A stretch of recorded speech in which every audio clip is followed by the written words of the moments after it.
ठीक बा।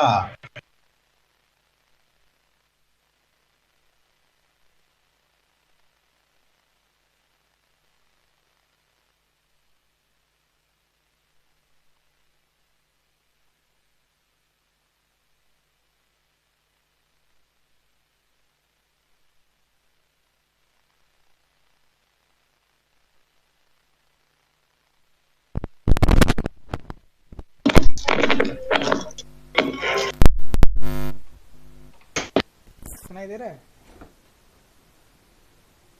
हाँ। टीम लिक्विड तो गदर खेल रहे हैं। क्या पहले से ही गदर खेलता था? कौन? Team liquid. टीम लिक्विड अबे TI7 का विनर है वो। हाँ, TI7 का विनर के बाद तो मैं फिर शांत हो गया हूँ, फिर उसके बाद तो कुछ देखा नहीं उन लोग का। नहीं बे, पिछले TI8 में भी बमकाया था। बस मिरेकल का लेकिन नाम नहीं पसंद है हाँ, मुझे। अभी अभी है, टीम अच्छा है भाई। टीम सीक्रेट को तो एकदम पूरा कुत्ते की तरह हरा दिया। क्या? टीम सीक्रेट को हाँ, एकदम पूरा बुरी तरह से हराया ना। रेट अभी नहीं है उतना। वो नहीं, आ वो जाता है मतलब क्वालिफायर्स वगैरह तक, लेकिन एलिमिनेशन में जो खेला मस्त था। हाँ, वो तो खेलेगा वो, ठीक है, लेकिन पहले वो सीक्रेट का भी वैसा नहीं है जिस इसमें बहुत नामी नामी प्लेयर इधर पे है। जी में, ओजी में, लिक्विड में, कल का मैच तगड़ा था। फिनेटिक फिनेटिक में थोड़ा बहुत है। में भी है, क्या बोलता है, चाइना का एक और कंपनी, चाइना का वीसी गेमिंग। TNC। टीएनसी, अच्छा। मैं तो सुन रहा हूँ वीसी गेमिंग और एलजीडी सबसे ज़्यादा फेमस है चाइना में। नहीं, वो पहले था VC गेमिंग वगैरह सब, वो TI6 तक ठीक ठाक था, उसके बाद उतना नहीं है। अच्छा। अभी VC गेमिंग से अच्छा न्यू भी है। हाँ, न्यूबी भी है, हाँ सही है। कल का गेम तो फाइनल मतलब या तो एलजीडी या फिर टीम लिक्विड, फाइनल कौन पहुंचता है देखते हैं। हाँ। ओजी भी तो नेक्स्ट लेवल खेल रहा है। क्या ओजी? नेक्स्ट लेवल खेल रहा है मतलब ओजी में कितना अच्छा अच्छा प्लेयर है भाई। हाँ, पिछले साल के उससे क्या बोलते हैं कंपैरिजन में इस साल अलग खेल रहा है। मतलब पहला गेम एलजीडी के साथ हार नहीं गया तो था। सुमेल है, कहाँ सुमेल? सुमेल है, RTG है, फ्लाई है। किसमें? ओजी बोल रहा, इजी नहीं। ओजी ओजी में। में, ओजी बोल रहा हूँ मैं। हाँ, EG में तो बिग डैडी नोटेल है। ईजी में बिग डैडी सुमेल। नोटेल, वो जेरैक्स है। ओजी, वो ओजी है। ईजी में सुमेल है। अच्छा, हाँ हाँ हाँ हाँ हाँ, उल्टा बोल दिया, EG हाँ ओजी। हाँ, उल्टा बोल दिया। चल चल, फाइंड कर फाइंड कर। एडी खेलते हैं। क्या? एडी खेलेगा, एडी। कुछ भी कुछ भी।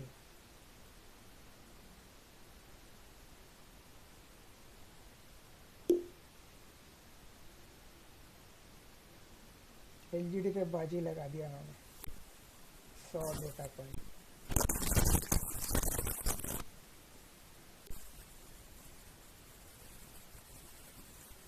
माइक वाइक खरीदा है क्या कोई? कौन? भाई बहुत डिस्टरबेंस है। मेरे माइक में? फैन का है शायद दिया हुआ, या थ्रेशोल्ड सही कर अपना। किसको बोल रहा, मेरे को? हाँ, तेरे को ही बोल रहा हूँ, तेरा माइक खराब है, मतलब बहुत डिस्टरबेंस है। अरे थ्रेशोल्ड एकदम कम कर रखा है, अब ठीक है। 14 कर दिया मैंने। हाँ, ये पता नहीं अपने आप कुछ ना कुछ नहीं नोटिफिकेशन। नहीं, तू बात करने वो बढ़ रहा है, फैन चल रहा है क्या नहीं उधर? नहीं नहीं नहीं, ये डिफ़ॉल्ट हो रहा है। ये मैं नहीं कर रहा। मतलब थ्रेशोल्ड मेरा भी 72% है, लेकिन फिर भी करंट रिकॉर्डिंग लेवल वो फ्लक्चुएट कर रहा है। हाँ, अब चला, गायब हो गया। सुनाई दे रहा है?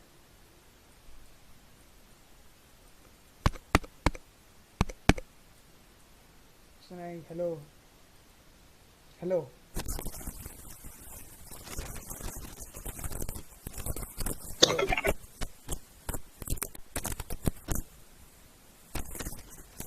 हाई डिस्टरबेंस आ रहा माइक का। हाँ समझ। चल चल चल चल चल ऐसे करके आवाज आ रहा है। रुक देखता हूँ क्या हुआ है।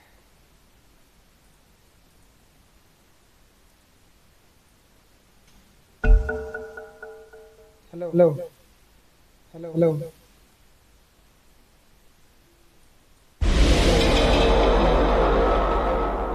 Hello hello. Hello.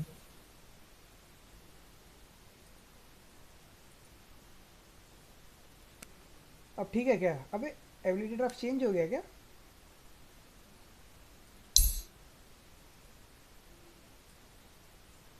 Ability draft change हो गया क्या?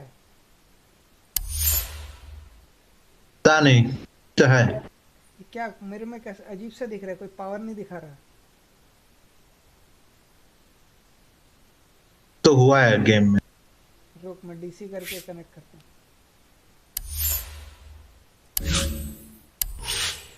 थोड़ी देर रुक। तेरे में भी वही दिखा रहा है क्या? कोई पावर नहीं दिखा रहा? अब ठीक हो गया। मैं भी ज्वाइन कर लिया।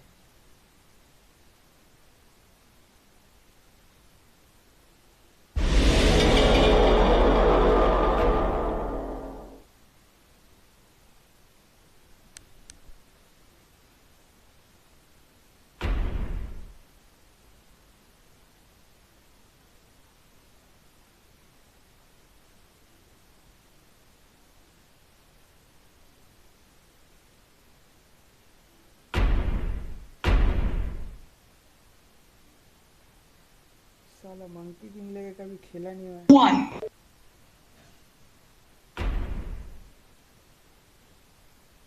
ये क्यों लिया तू? चल ठीक है, कोई नहीं, ठीक है। रेंज में है ना। 3, 2, 1. Your turn to pick. मेरे पास तो पैसे लेने के लिए कुछ है ही नहीं।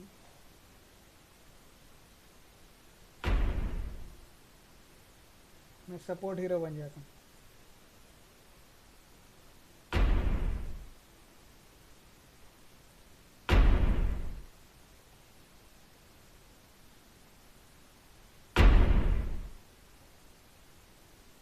तू कैरी बिल्ड बना पाएगा? देखता हाँ हो जाएगा। देख कोशिश कर। तो इंटेलिजेंस जीरो में अच्छा हुआ है। और इसका टैलेंट ट्री में स्पीड वीड का है तो फिर तो बढ़िया है। नहीं स्पीड नहीं है। 60 डैमेज लेना।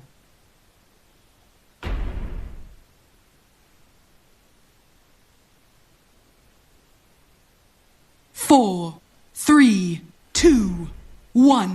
Your turn to pick.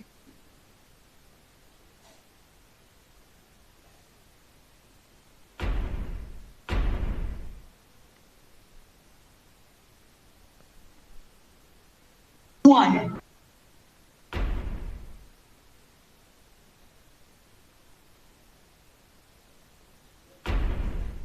X mark मिले तो ले ले, या फिर मैं ले लेता हूँ। रुक।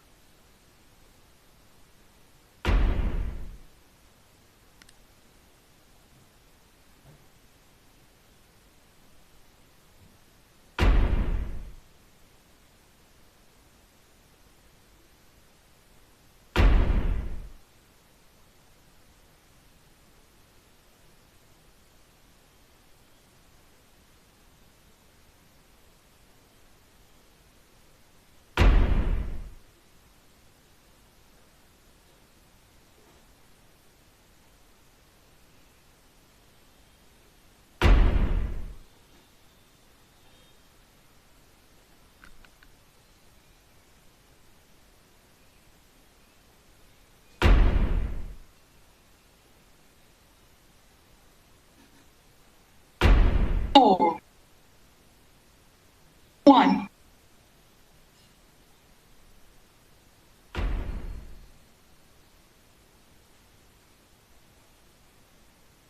Four, 3, 2, 1. Your turn to pick.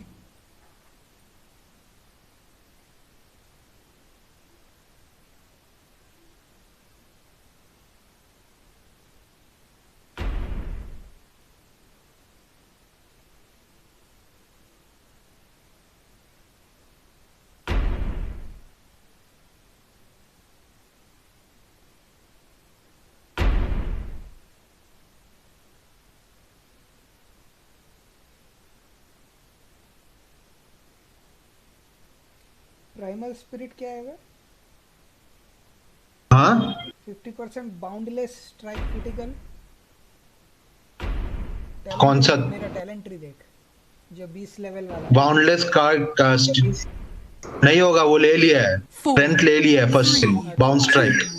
1. Your turn to pick.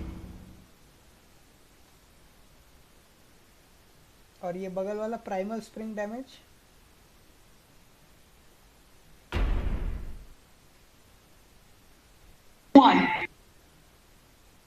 मेरे टैलेंट ट्री में बस अटैक स्पीड के अलावा कोई काम का है ही नहीं। और नहीं, हाँ नहीं है। तू लिया नहीं तो क्या नहीं लिया? यही तो अटैक स्पीड ले लेगा, स्ट्रीडन, जिंगो मास्टरी, बरिल्स, तेरा गांड लग जाएगा। मैं तो सपोर्ट हिसाब में अपना स्किल लिया नहीं, एक अपना स्किल लेना चाहिए। देखना, मैं अपना जो स्ट्रॉन्ग स्किल है वो लिया हूँ।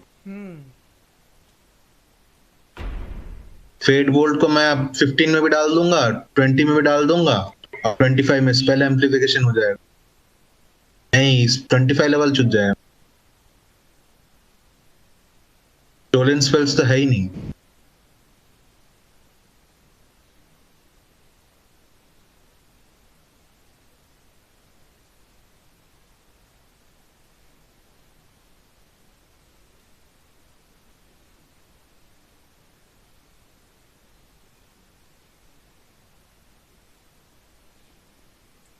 ट्री एंड सपोर्ट है क्या? नहीं, एडी में support.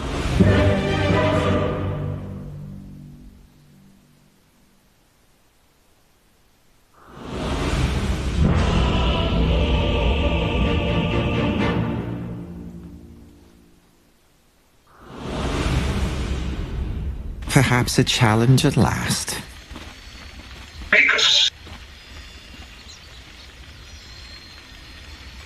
Prepare for battle. Let's move.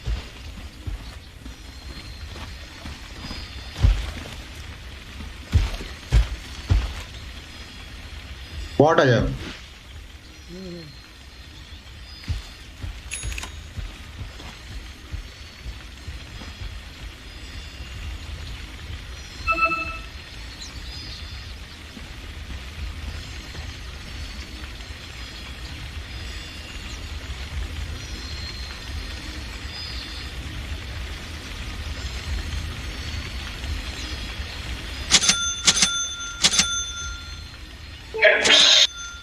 Yeah. क्या कर रहा है? हाँ बे, 30 seconds to battle. कैन पहुंच पाएगा तू? ड्रोन तक नहीं आ पाएगा 30 सेकंड। नहीं आ पाऊंगा। Hope we find trouble. नहीं आ पाऊंगा। Time to make something happen. 30 second drone तक नहीं आ पाएगा। Ready for anything.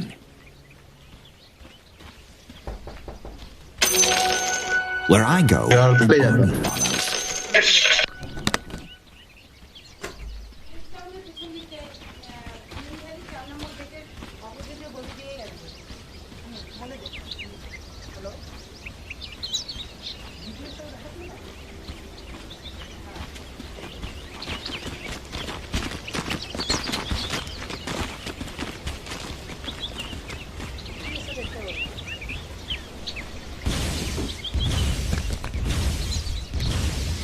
I'll go where the action is.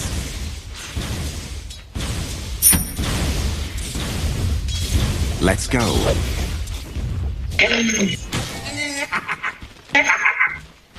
Yes.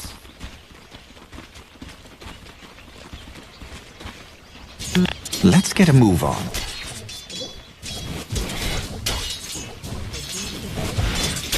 On it.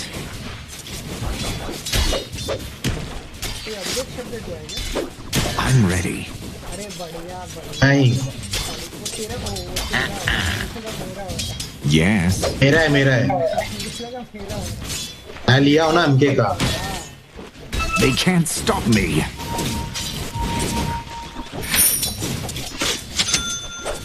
Yes.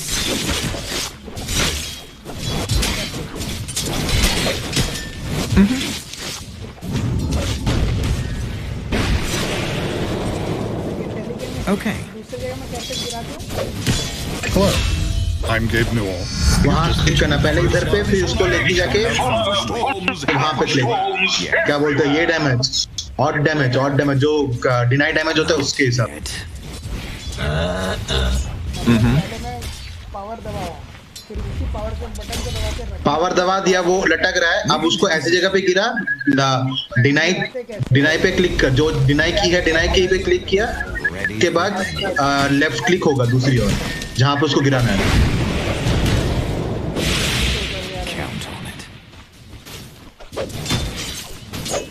इतना जल्दी मत करना, अच्छा तू 1-2-3 बार ट्राई कर। नहीं मैं दबाया वो तो lip duration 0.8 Trouble.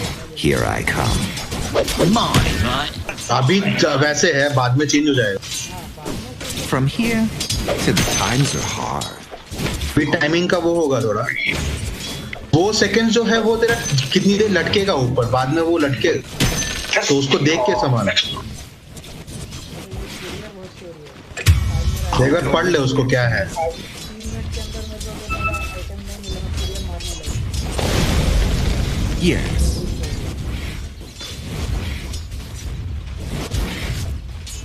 Where to?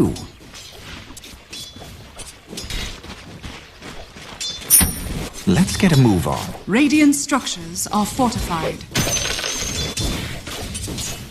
On the move. You thought I was trouble before? Yes.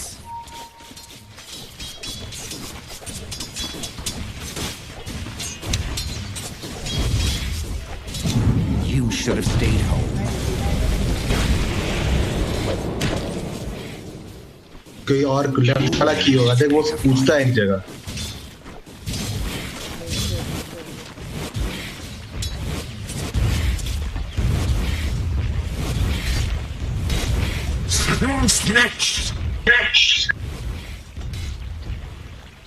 They can't stop me.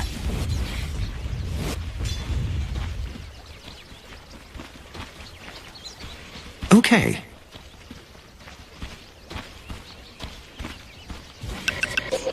Ready for anything.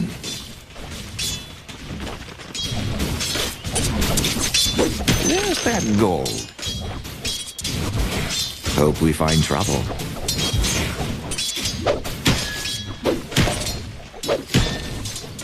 I don't think so. Right.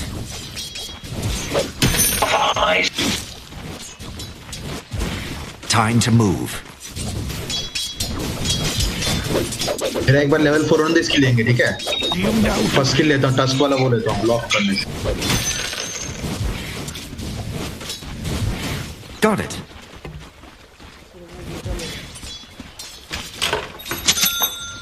I'll go where the action is.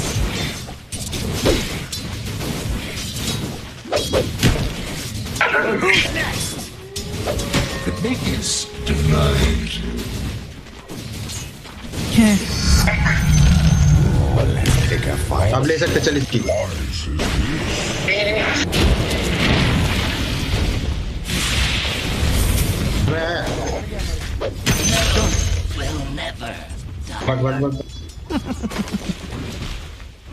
Yes. अब हमें पता लग गया कैसे करना है। हाँ उसी बटन से करना, डिनाई से।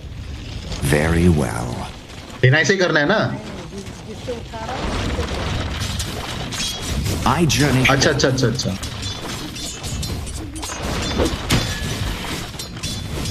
Let's get a move on.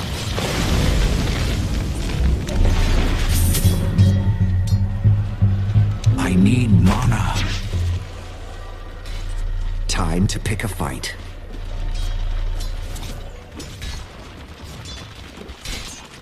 They can't stop me.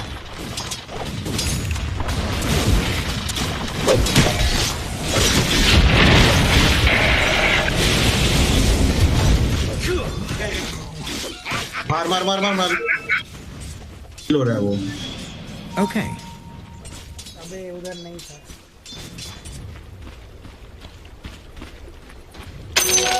Excellent.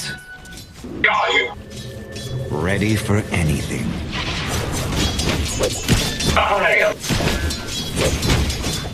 Come on.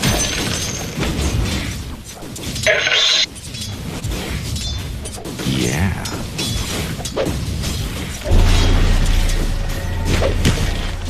They won't know what hit them. भाई ये चूतिया इसके पास हिंदी का वो है.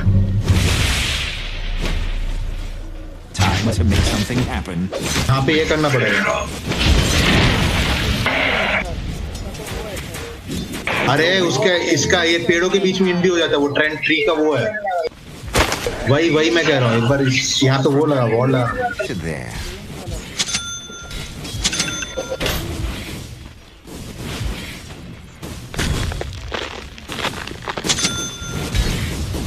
On the move.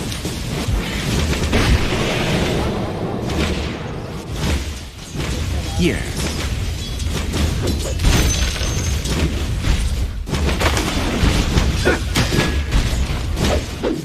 Yes. I remember. Timing. I journey forth. इस साला कुरियर ये लोग आने ही नहीं देते. Yes.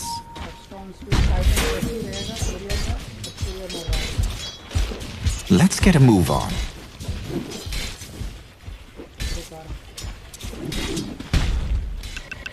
ले लिया. Ooh, let's pick a fight. तो बचा. टावर पे. इधर वॉट कर दे. तू ले वॉर्ड. ट्री वाला. Let's go.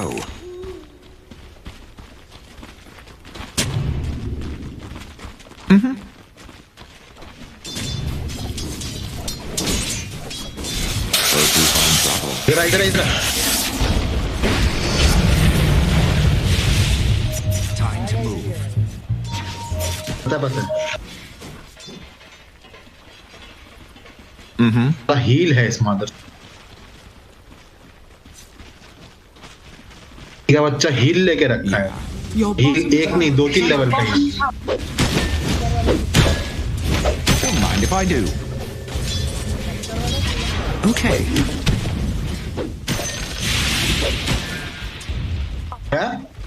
सेंटर वाला ही ले कि ट्रेंड वाला ही ले. ट्रेंड वाला. हाँ. Ready for anything.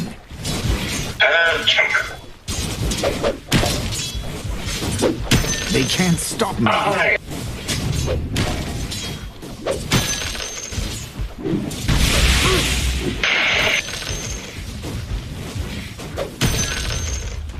Yes.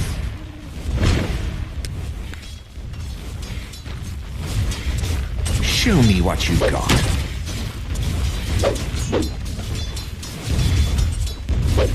Where to?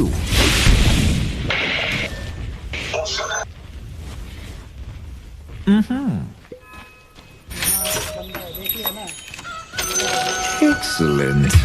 पीछे हो जा. फाइट मत ले.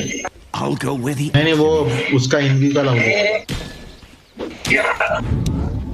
आजा लेके आ हमारा चुटका. पेड़ काट. Time to pick a fight.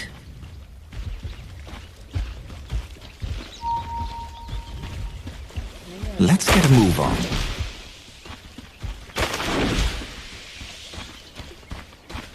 Yes.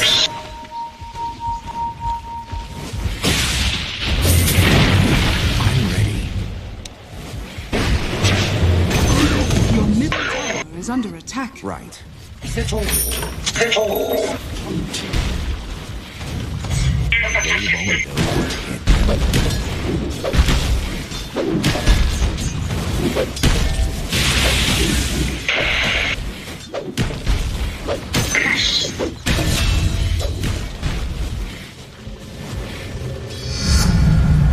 I'll show them why I'm called king. Dire's structures are fortified. Radiant structures are Something fortified. वो भी हंसकर है. दो काबू है. पेड़ के ऊपर चढ़ा सकता है और वहां पे इन भी रह सकता है.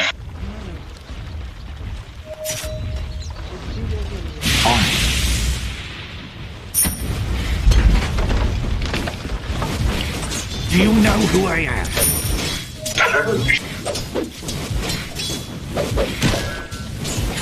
आला आजा यहाँ पे वॉटेड है आजा आजा भाग गया पुश किया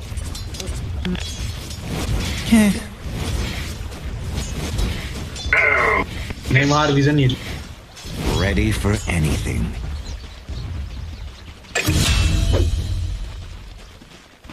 They can't stop me.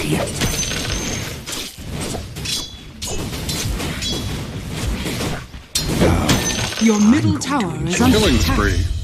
Hello, this is Gabe Newell. Thanks for playing Dota 2. Double kill.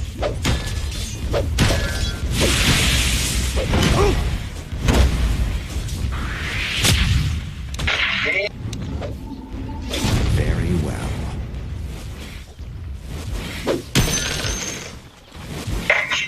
I'll go where the action is. A dominating performance. Onage. The enemy's bottom tower has fallen. Let's get a move on. जीतने का power ले लेकिन मारने का कोई power नहीं है शायद इसलिए वही गलत किया ना बस डैमेज उतना नहीं है बाकी होगा Ooh, let's pick a fight.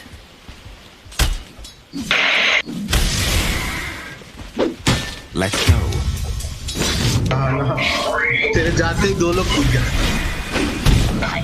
ये लोग वेट कर रहा था ये देख ठीक है टावर तभी lead On it.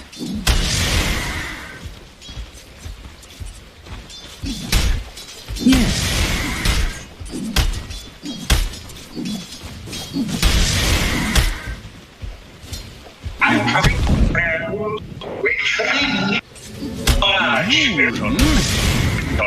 Where's my clan? Your bottom tower is under attack. Yeah. छोड़ दे Yes.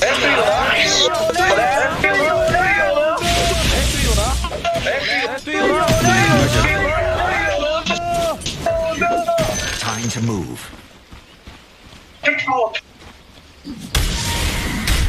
तो यार निकालेंगे Into रोक position.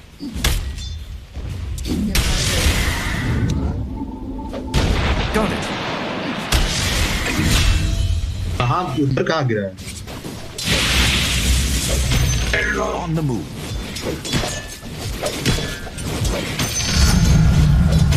Stronger now. I can feel it. Yeah. Need a few more seconds. From here.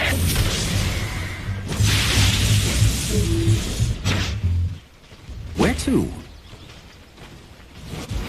They're unstoppable. Let's get a move on.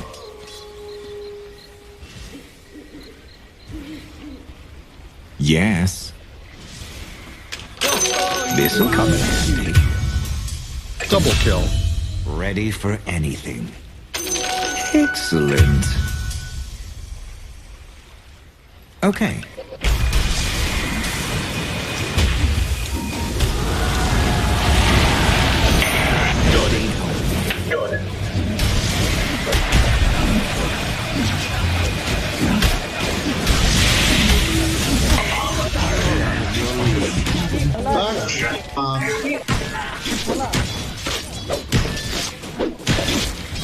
Gold!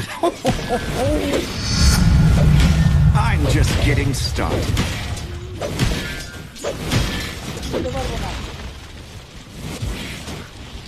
Yes. Dire's structures are fortified. They won't know them.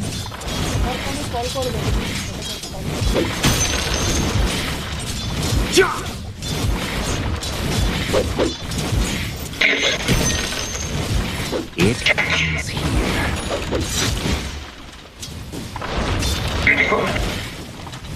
Right.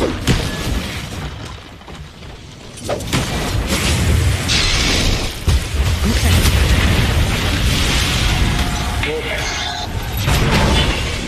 Time to sorry भाई, भी मरा, मैं भी मरा। मैं तेरे को बचाने के चक्कर में ये डाल दे बॉल ऑफ रेफरी का डालता ना।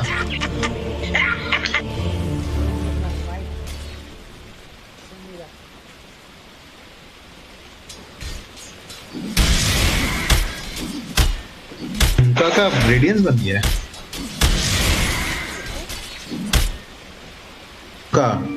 उनका का रेडियंस बन गया। Farming skill Tower is under attack. Radiant structures are fortified. There's still time to win this.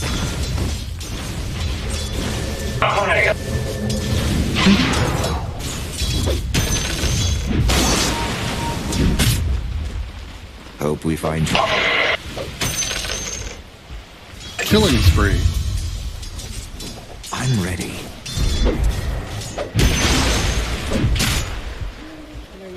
I'll go where the action is.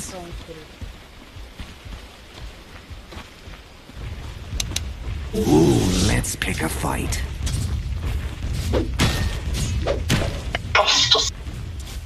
Yes?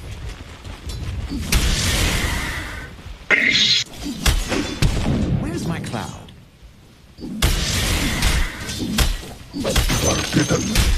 Your bottom tower is under attack.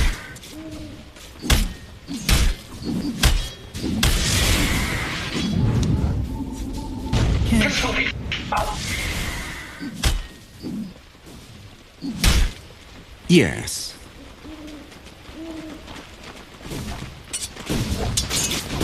You should have stayed home. Fight कर। From here. Killing spree.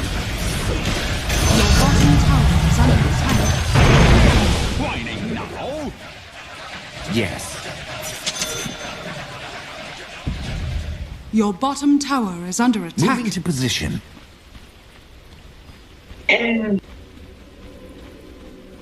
They can't stop me. Your bottom tower has fallen. Okay.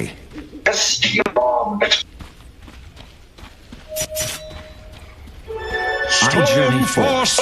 Full damage.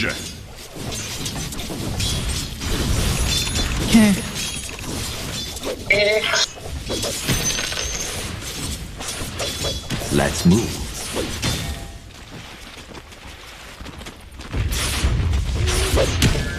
Now, enjoy. The enemy's middle tower.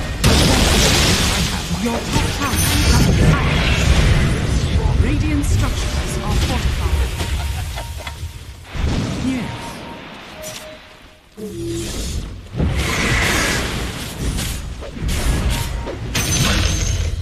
Your top tower is under attack. Dire's structures are fortified. Your top tower is under attack. Dominating, Tower I guess. has fallen. Okay.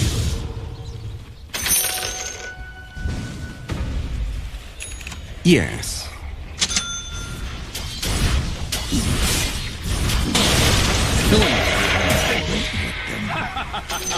Stupendous. Stupendous. Your top tower is under attack. Killing spree. This is the Double end. kill. Deep sixth.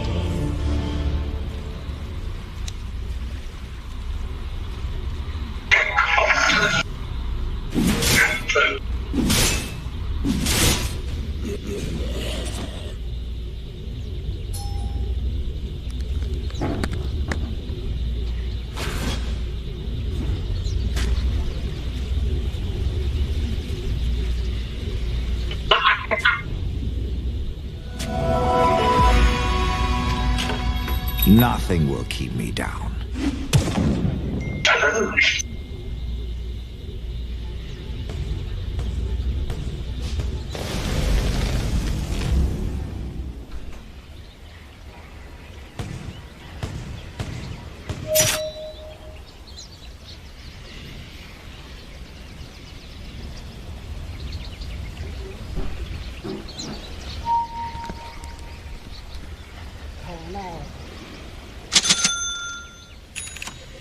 A 2-for-1 deal.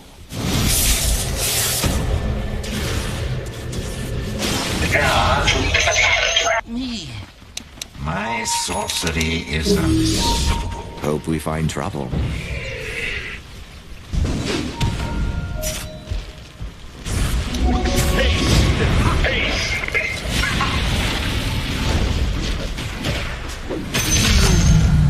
Not even the god. Where's my cloud?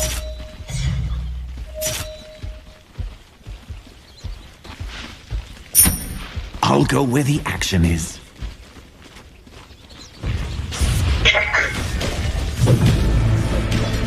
Where to?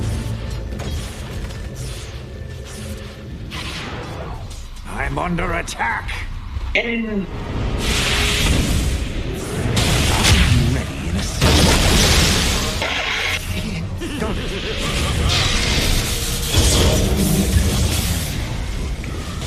Ready for anything. Double kill. Killing spree.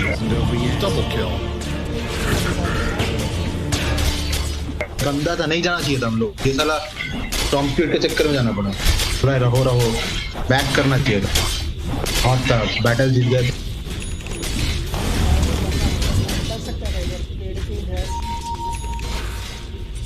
हाँ, इधर से लेके निकल गलत दूसरा। ये जब battle start होगा ना, उससे पहले ही अपना ये अल्टी मार देना, ठीक है?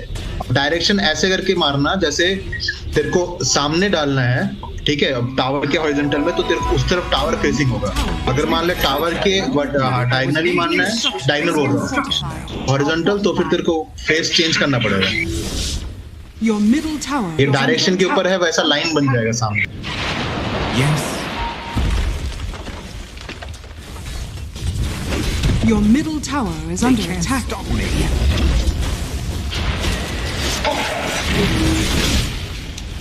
Time to move. I could do this all day. Let's get a move on.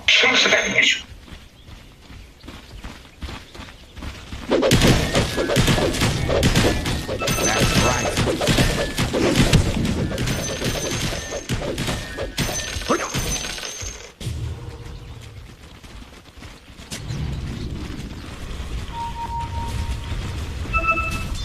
Right.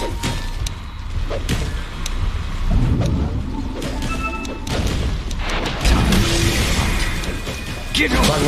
भाग। हाँ।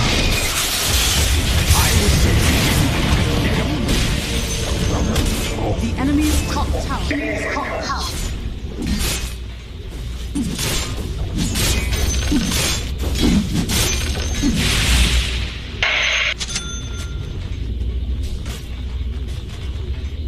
Dire's structures are fortified.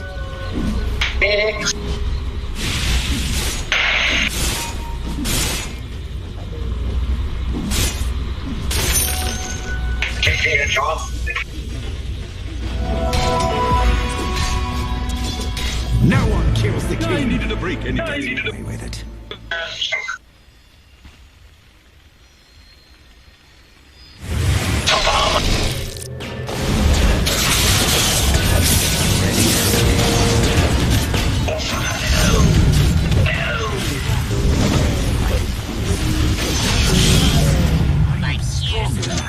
I can feel it.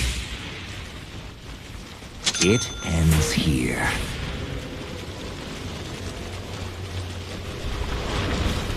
I just...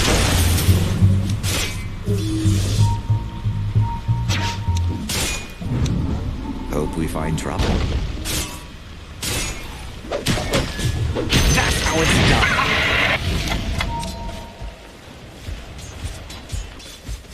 They won't know what hit them.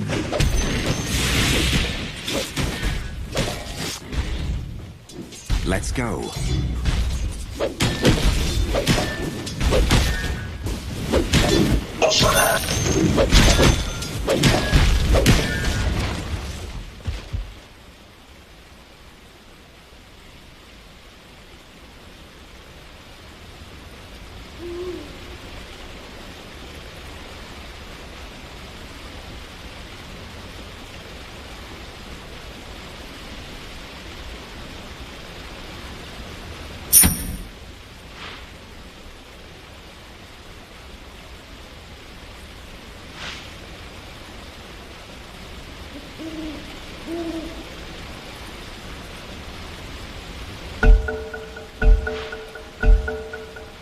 Moving to position. पीछे आ जा Ooh, let's pick a fight. Your middle tower is under attack. Yeah.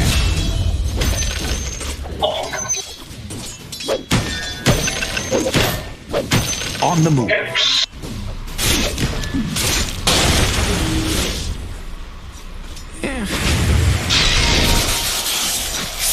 Killing spree. Didn't happen.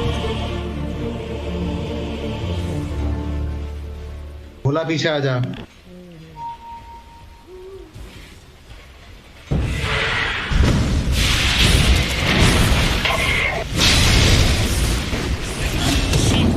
In my armor.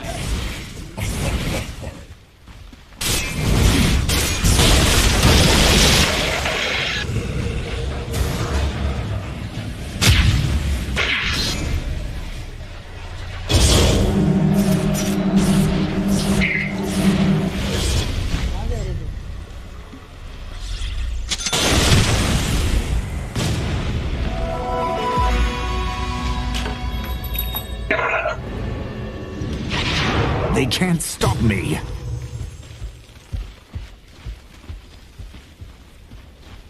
From here to there.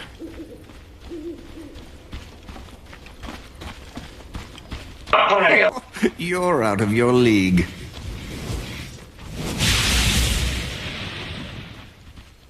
Where's my cloud?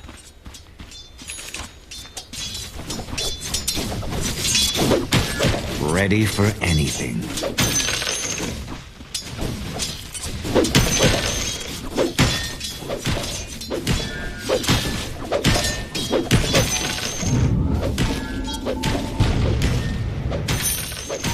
Let's get a move on.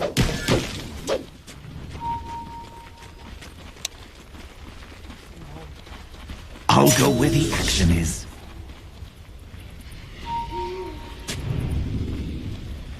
Yeah.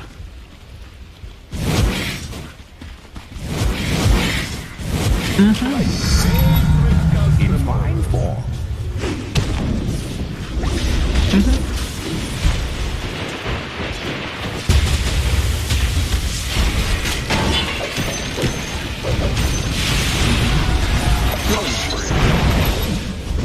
I was Dominating performance. Double kill.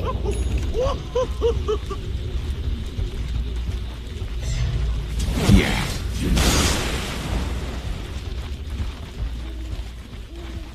Time to move. Let's go.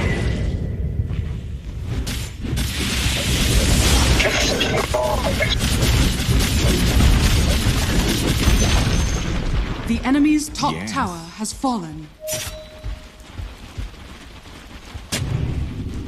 They can't stop me.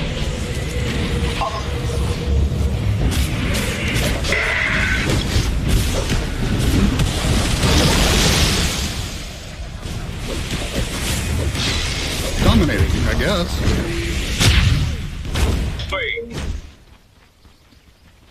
भाग जा भाग My journey forth. मार गया मार दिया भाई देखो दो मरेंगे Double kill. Mega kill. now you are jump. Mega kill.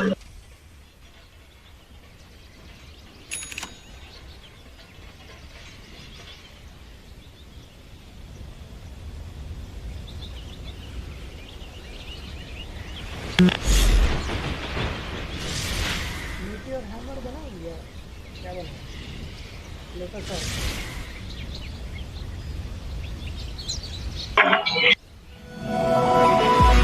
Radiant structures are I just fortified. cheated death. You Your think I middle get a little tower is fanfare? under attack.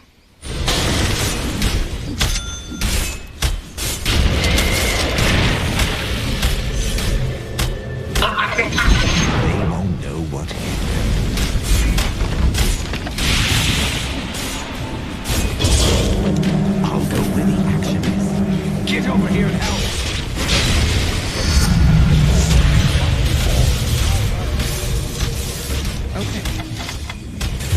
unstoppable? Your middle tower is under attack. Your middle tower has fallen. रहने दे, पीछे रहे और ये अपना अल्टी मार दे सामने। रुक जा, जब टावर लेने आएंगे तो अल्टी मार देना फिर। Ready for anything.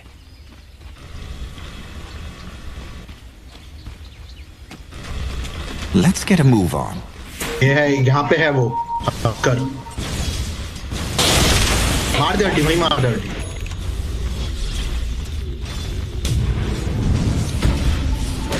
They can't stop me. Speed ले। तो एक्स मार्क कर दे, इसका एक्स मार्क कर दे। I'm not stopping now. Hope we find trouble.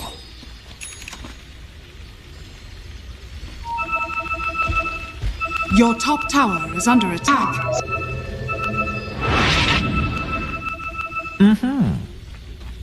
हार के वहां पे उसके पास जा। Your top tower is under attack. I'm ready. वो नहीं है मेरे पास। Where's my cloud? हार के वहां।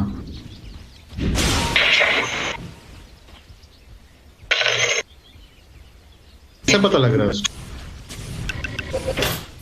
Your bottom tower is under attack. Moving to position. लंड है उसका।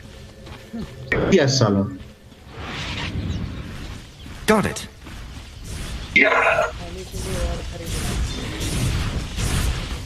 Very well.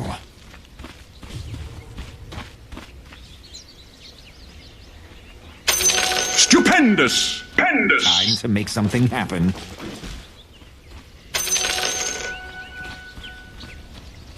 Yes.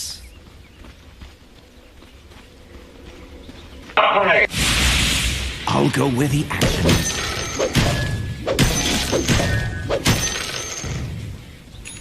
Time to pick a fight.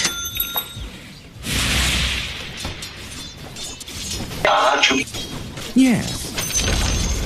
The enemy's bottom tower has fallen. Let's move.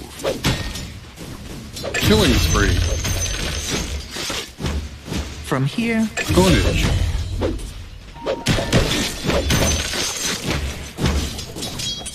hope we find trouble. Oh, let's pick a fight. Regeneration! Oh, I'm going to enjoy this. What do you buy? Where to?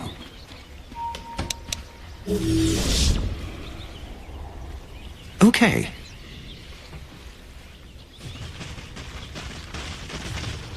They can't stop me. Ownage. Dominating, I guess. Let's pick on.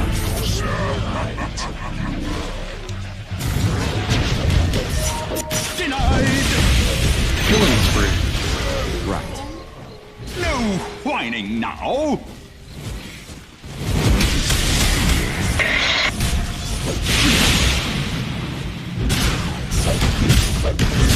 I'll take that. Ready for anything.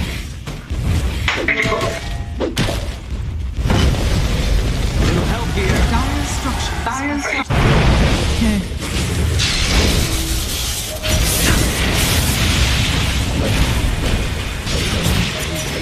Mega kill. I'll fight it. I'm this! I'm under attack. Let's get a move on.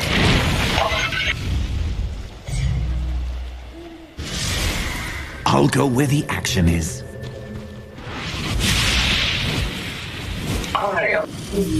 Yes.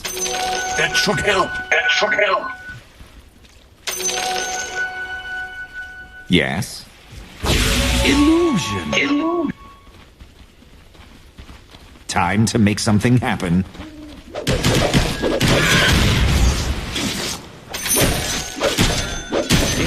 Monkey's paw.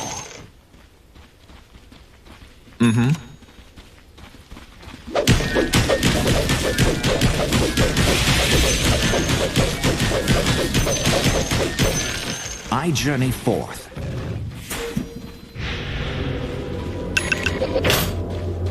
From here to there.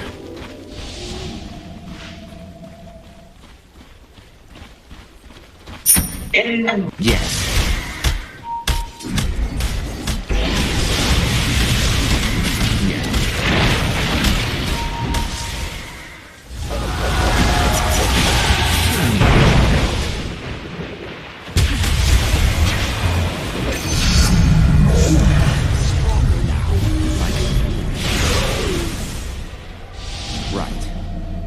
Radiant structures are fortified. They can't stop me. Get over here now. They're unstoppable. Your top tower is under attack.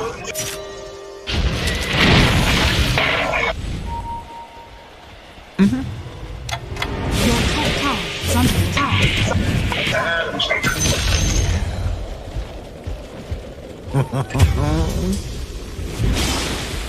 Ready for anything.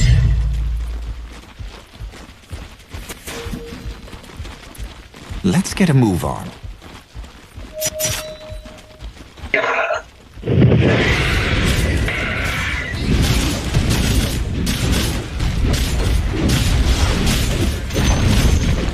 Enemy's bottom tower has fallen. यहीं पे कहीं नहीं जा पाता.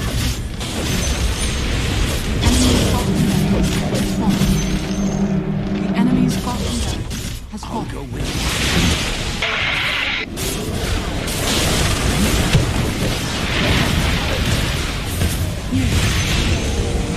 I'm just getting started.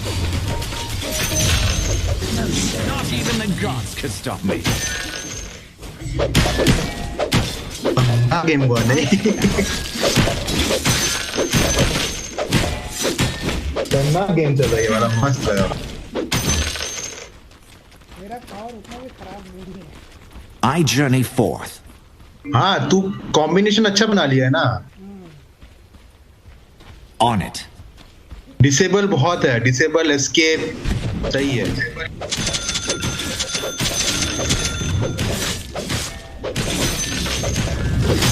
TP रख कुत्ते TP. Yes. Well, The enemy's top shrine has fallen. Trouble. got it. Let's move.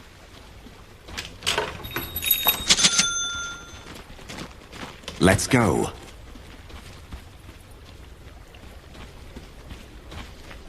It ends here.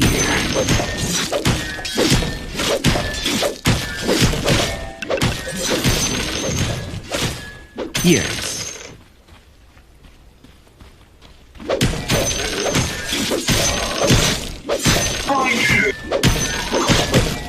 Moving to position. Bounty. Yes.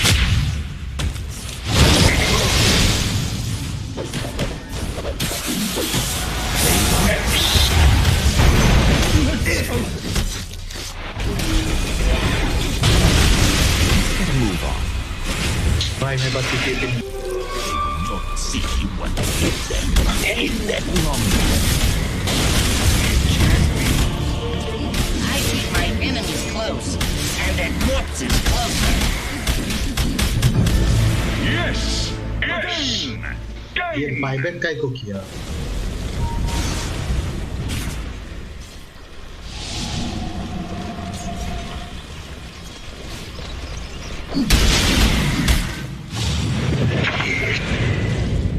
नहीं सारे शेड्यूलर्स हैं. दो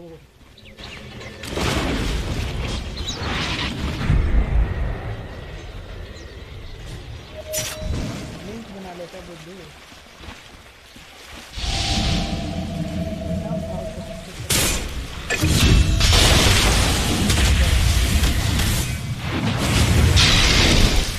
हाँ घुस गया.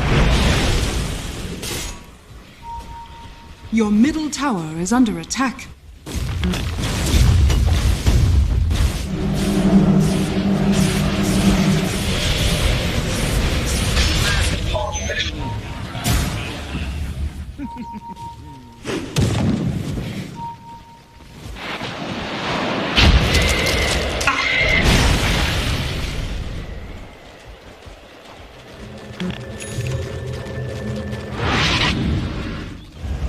आ जा रहा है।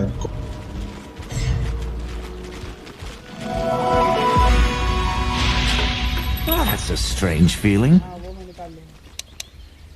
Very well.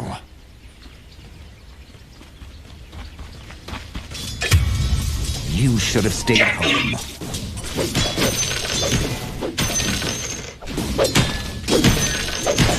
Here's my cloud. Double kill.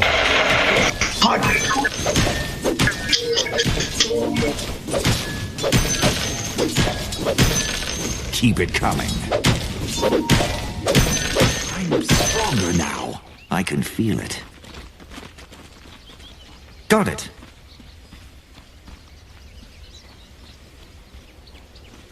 Ha!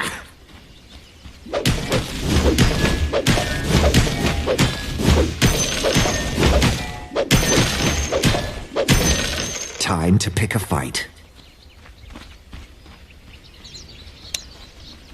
Oh, I make this look good. They can't stop me. मार दिया मार दिया। नहीं नहीं illusion। On the move.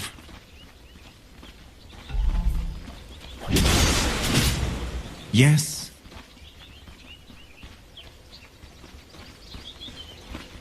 Ready for anything.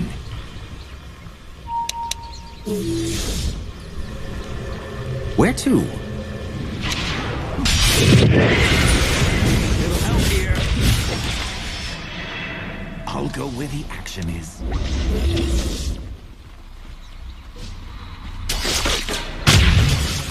Time to make something happen.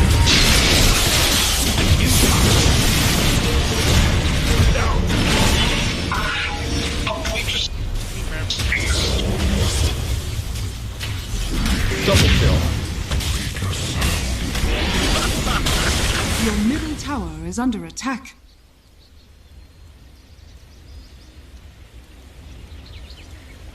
आला। लोग को पेल दिया।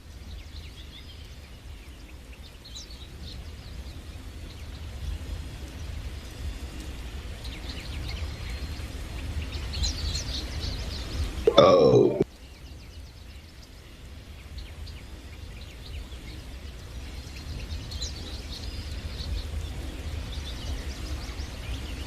डिनर हो गया। डिनर नहीं। Radiant structures. Radiant. Your middle tower is under attack. Your middle tower has fallen.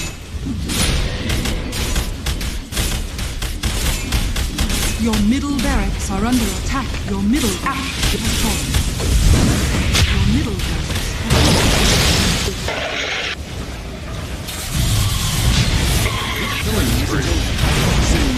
A dominating performance. Double kill. Let's get a move on.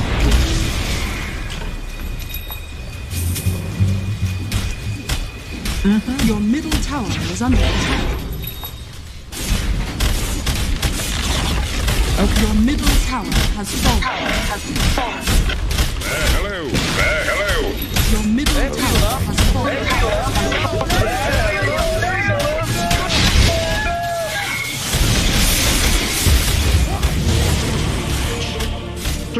Complete नहीं होने दी। Stun कर। कंप्लीट नहीं होने दिया यार। जस्ट हिट हुआ मरा। मैं खा के आ रहा हूँ। अच्छा गेम जा रहा था, पता नहीं कहाँ हारे। अरे उन लोग पुश नहीं किया पता है टाइम पे। वो सब लेट गेमर है। हम लोग में सिर्फ तू ये क्या बोलते हैं टस्क असली लेट गेमर है। तू और स्टॉर्म स्पीड तो लेट गेमर नहीं है। मतलब उतना आर्मर है नहीं तुम दोनों में। मेरे में हेल्थ एचपी उतना नहीं। एचपी नहीं है, आर्मर भी उतना नहीं है। मेरे को ये एथरल लेंस ना जाके मेरे को यहाँ पे बीके भी।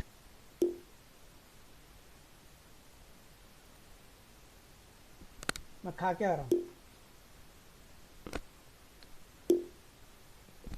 तेरे खाने में टाइम है या नहीं खाएगा? कौन सा वाला है? टाइम है भाई अभी। अच्छा अच्छा मैं खा लेता हूँ। आएगा तो होगा। क्या क्या क्या? ना बाहर गया है, वो आएगा तब होगा। अच्छा अच्छा, वो कभी कितनी देर में आएगा। संडे है, पार्टी करने आता है लौंडा। शनिवार तो अर्नब का दिन होता है। मैं आ रहा हूँ, आधे घंटे में आ रहा हूँ, तू टर्बो मार। टर्बो करता हूँ। मैं आ रहा हूँ जल्दी।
खेल नहीं रहा क्या?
What's up everybody? This video has been popping up in my recommendations, this BBC Shaolin monk documentary. There are really a lot of documentaries on YouTube about Shaolin, but this one stood out to me in particular because I immediately recognized his face. So I thought, you know what? I got a lot of things to say about this one. And several people have sent it to me and asked for my opinion or my input on this. If you guys are new here or you're wondering why I feel like I can talk on this matter, I spent 3 years at the Shaolin Temple training with the monks. I put the link somewhere. So I want to give you guys an inside scoop. Who are these people that you see in the video? Is this whole thing fake? Is it scripted? If so, to what extent? I will link the original video down in the description box below. Please check it out because I will be interrupting it all the time. Probably every few seconds. And I also won't really be showing you guys everything, right? Okay, I told you guys. So the very first frame already is pretty awesome for me because that's him right there. And let me move on. Kung Fu. Yeah, and I also know his buddy. They joined the Shaolin monks, I think in my last half year when I was training there. They were both very cool kids. The left guy, his specialty was tiger, and the other guy was eagle. And I can see they already got a lot better. That's good. Kung Fu. Kung Fu. This whole scene is filmed in the Pagoda Forest, which is about 200 meters outside of the temple. The whole area is actually closed down, so tourists can look at it from outside, but no one can enter it. Even the monks don't go there. But it's a pretty cool spot, and camera teams love to film there, but nobody ever actually trains in the Pagoda Forest. Yeah, these partner exercises are really fun to do and to choreograph, but unfortunately I never got to learn one. The Shaolin Temple became world famous as the home of Kung Fu after being discovered by Hollywood 50 years ago. Discovered by Hollywood? Hong Kong cinema made Shaolin big again, not Hollywood. 100 of those are warrior monks. Yeah, this is another one of those situations. This is not a place where we would ever train in. This is just for cameras. This hall that you're seeing right now is at the very end of the temple, and it's got dents on the floor of all the centuries of training, but now it's just blocked off and tourists can take a look at it from the outside, but we would not ever go there. I've been in that hall twice during my 3 years at Shaolin Temple, and that was also just for a camera team. This is a very interesting room with a lot of history, so that's why camera teams love to use it, understandably.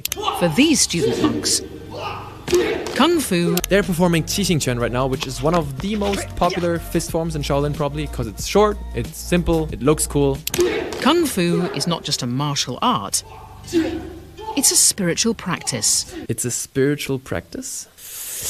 Well, that highly depends on the person practicing it. I have met plenty of people at Shaolin who train like crazy and actually separate it from the spiritual aspects. Even monks. One of my masters that I've had would never talk about anything spiritual. He would always say Shaolin for him meant war. That's kind of what I was talking about in my Life at Shaolin Temple video when I said that you can ask the same question to two masters and you'll get two completely different answers. And that is really because Shaolin means so many different things to different people, even to the monks themselves. Some monks really go heavy on that spirituality stuff, and some are just like, if you're not learning how to actually fight, then you're not actually learning Kung Fu. And the whole aspect of spirituality, that happens right here. You don't talk about it. In 2 days, Xu... Yeah, he's on the thumbnail. Very, very good guy and absolutely amazing at Kung Fu. When I was at Shaolin, he was already a master teaching a huge groups of people. And his specialty was monkey stick and the Baoquan, which is the leopard form. I mean, he's smiling here and he's a very nice guy, but you should see him teach. Don't know what else I can say.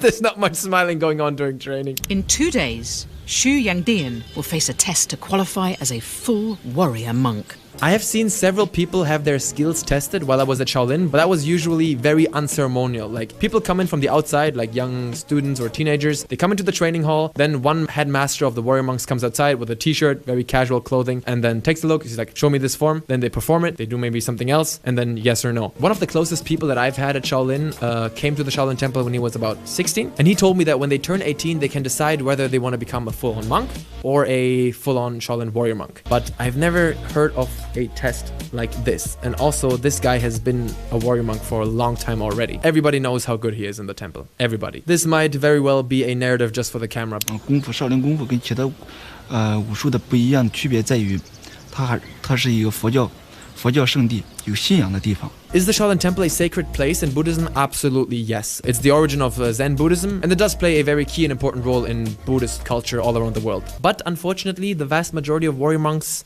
are not that well read or even interested in Buddhist scripture. I fear I've said too much.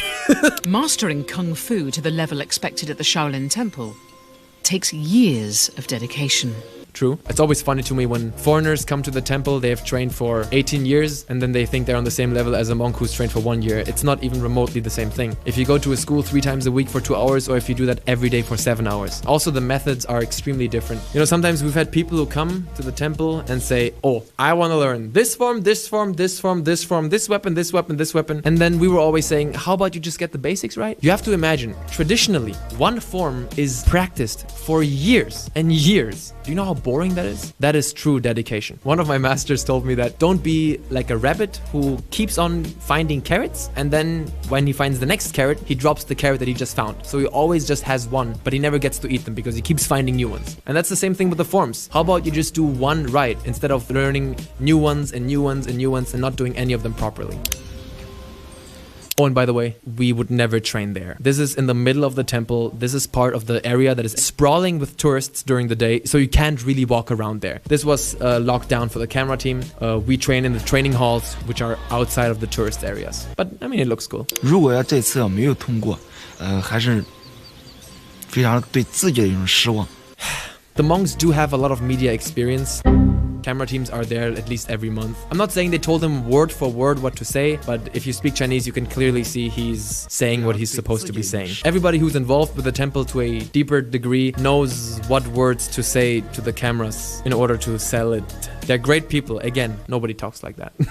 Yandian will have to prove himself before a panel of senior monks in both Kung Fu and Buddhist teachings. Ah, cool. This form is called the Changhu Ximen. It is one of their favorite forms to perform also, next to Qixing Quan. It is actually a really long form, but they usually cut it up in half just to make it more snappy. If he fails his test, it'll be 3 years before he can try again. 3 years before he can try again? Press X to doubt. Shaolin and China is all about Guanxi. Who knows who? That guy doesn't have to wait for anything. By the way, this little area that they filmed this in is one of my favorite places in the Shaolin Temple, because even though it is accessible for tourists, in order to get to it, you have to walk through this little hidden door, and most people don't know about it. It's a very open space. I love to train there, and it's very quiet. Oh my god. He is amazing. I had the opportunity to be part of his training group a couple of times, and he is so amazing. He's such a cool guy and so hardcore when it comes to Kung Fu training. Damn, I have so much respect for him. He's really epic. One of the best masters at Shaolin. Senior monk Yang Sen is Yan Dian's mentor. Mentor? What? Okay, so obviously in the Shaolin Temple and in China in general, age is very important. So senior people tell you what to do and how to behave. So in that regard, he does have to listen to him, but he's not his personal mentor. There's no such thing. He's just a senior monk, but they're both already masters. They're brothers, essentially. They're warrior monk brothers. That's all. It's thought Kung Fu was developed by the early Chinese monks as a way to stay fit enough for hours of seated meditation. Yeah, that is correct. Although, real talk again, most warrior monks rarely ever meditate.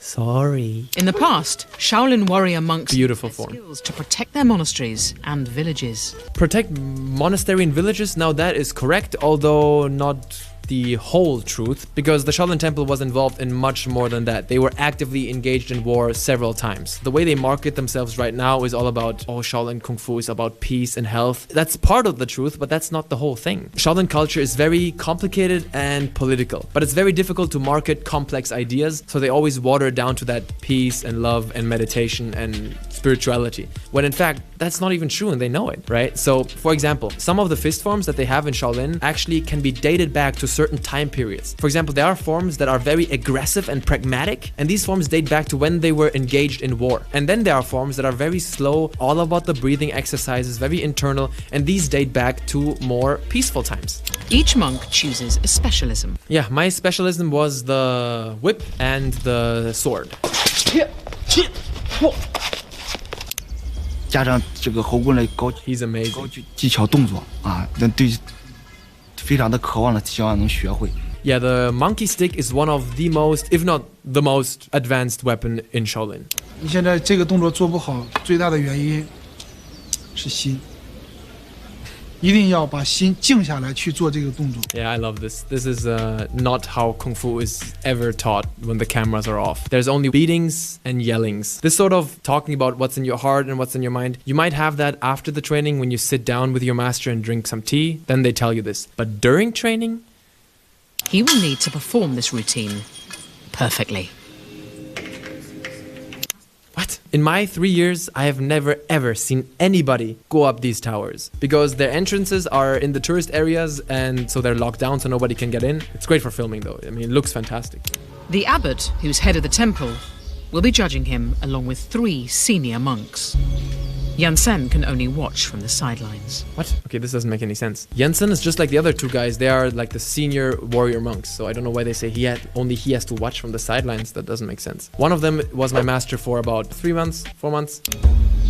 11 years of grueling training have come to this moment. This is a very cool scene again, but I've never heard or seen anything this formal take place. Like, why would they test his skill when everybody knows him? And why is the abbot there? He has plenty of other things to do. If somebody from outside wants to join the warrior monks, there's one senior monk who comes and checks it out in the training hall. No need for all these formalities. I had to perform in this hall too once, I think for the German ambassador from Beijing. Oh my god. Yeah, so this statue right here is completely new. They built this 2.5 years ago. When I was there, this statue didn't exist. And when I visited the Shaolin Temple again, 2017 or something? I don't know, I did a video about that. Then suddenly I saw this statue. They built this right next to the temple on a training ground that was on a hill. And now it's just become another tourist spot.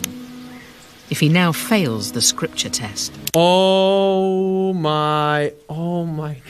Does anyone recognize this guy right there? I just posted a picture on Instagram of me and him 2 weeks ago. He was one of my closest friends I had at Shaolin, and he's one of the coolest, nicest, smartest, strongest, most amazing people I've ever met in China, period. Now fails the scripture test. Although he does look slightly confused as to what's going on there. Oh man, I love him. 我看你这么紧张，刚刚我看你太紧张了。是的。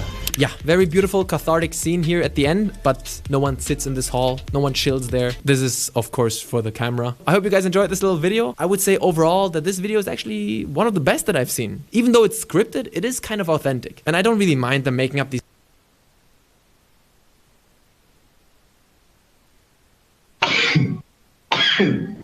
Anna at TI has been the best carry player. I think there's other players who are close. Paparazzi, RTZ, you know, all of them are playing very well. 100%. Anna is something special. He comes back to OG and is carrying them to potentially first place at TI. So let's break down his struggle play and really understand why he is so good. It's time to take control of your games by mastering the carry role.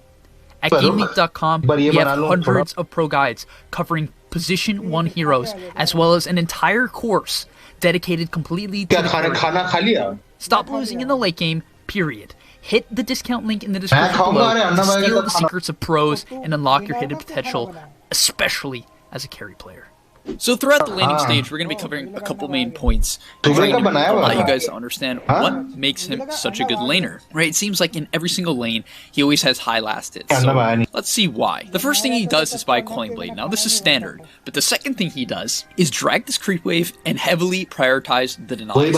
So this wave gets doubled up because it went under the tower, and you notice his immediate priority has nothing to do with last hits, but is solely focused around these denies. And because he gets all three, he's limiting Ench's level progression and allowing himself to get to the point where, you know, he can actually sustain the lane. Now, under tower, Anna misses very little last hits, and we'll see why. नहीं ऐसी video देख रहा था. पूरा आवाज आ रहा था क्या डायरेक्ट? आ रहा था. लाइव कर रखा वीडियो में सब कोई सुन रहा होगा.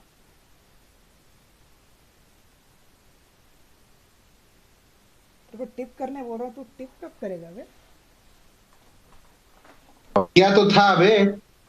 जब लाइव रहूंगा तो रुक. किया है तो मैं अभी पता चल जाएगा. अपना नाम लिखा ना टिप में.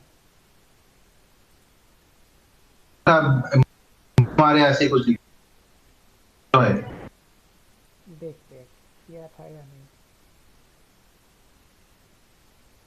जब वीडियो चल रहा होगा तब करना होगा, वरना किसी काम का नहीं होगा.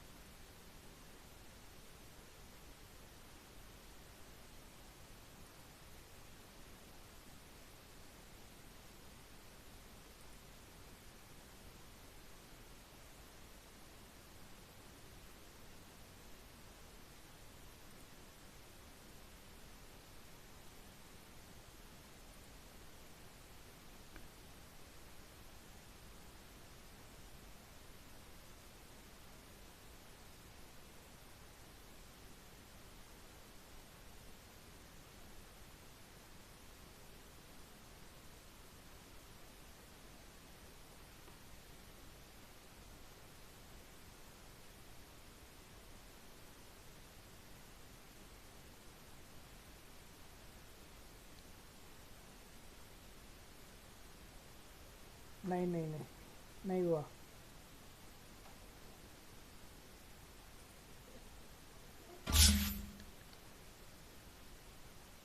पापा से मिला? नहीं, पापा से नहीं मिला. वो लोग घर गया है.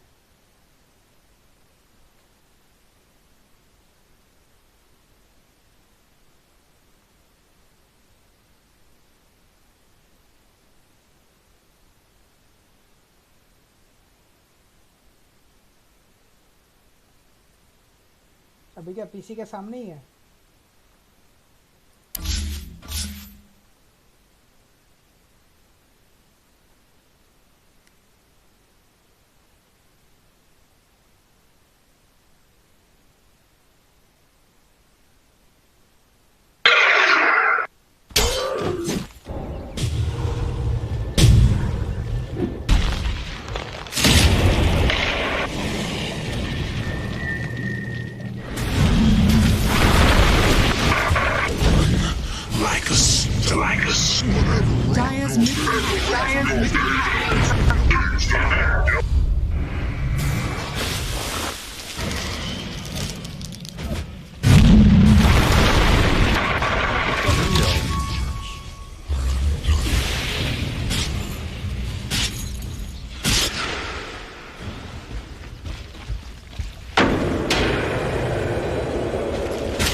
That was unreal.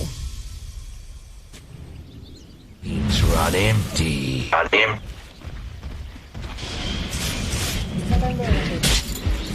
Dire's middle tower is under attack. अभी वो खा रहा हूँ.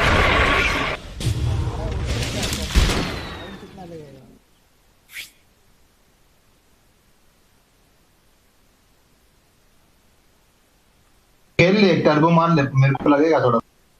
मैं सनीमा देख लेता हूँ. Top shrine.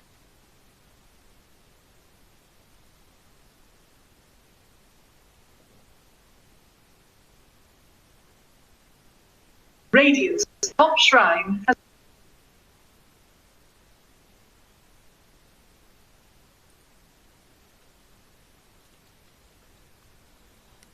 tower is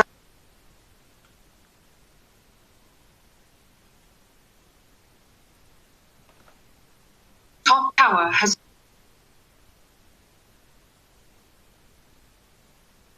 structures.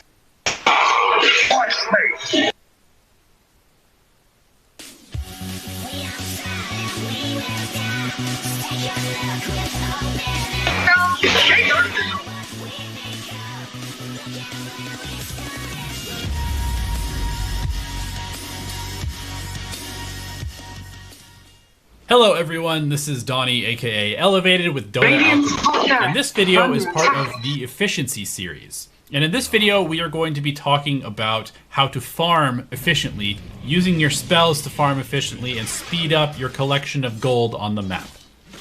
So the first thing that I want to get into is using your spells to farm and why you should do that. So obviously heroes in Dota have a couple of different ways that they can do damage. They can use their spells, and for most heroes in the early game, spells do much more damage than right click. So it's actually faster to kill creeps with your spells. And when you include things like AoE, where spells hit multiple units at the same time, it's much more faster to use spells than it is to right click each individual unit. So what that means is you can basically trade your mana for gold, and it saves you time and allows you to accumulate that gold more efficiently. It's almost like using electricity or technology to do tasks that we used to do manually a number of years ago. And I do want to point out that it is important to manage your mana efficiently as well, but that is a topic for another video. So in this one, just notice that when I am casting spells, I am doing things like tread switching, I am dropping my items when I'm using the shrine, and I do have clarities in my inventory that I'm using to refill my mana in a pretty efficient way as I am farming these camps. So the first concept that I want to introduce is what I'm calling priming a camp.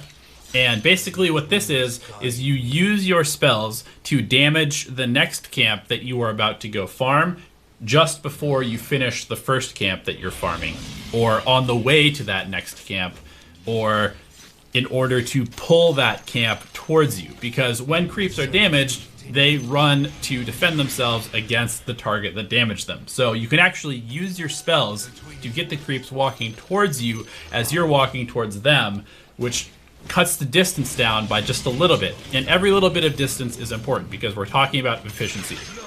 If you think about a hero like Anti-Mage, why Anti-Mage is considered basically the fastest farmer in the game once he gets Battle Fury is because he has such a low cooldown blink, so that he can skip a large portion of distance between each camp.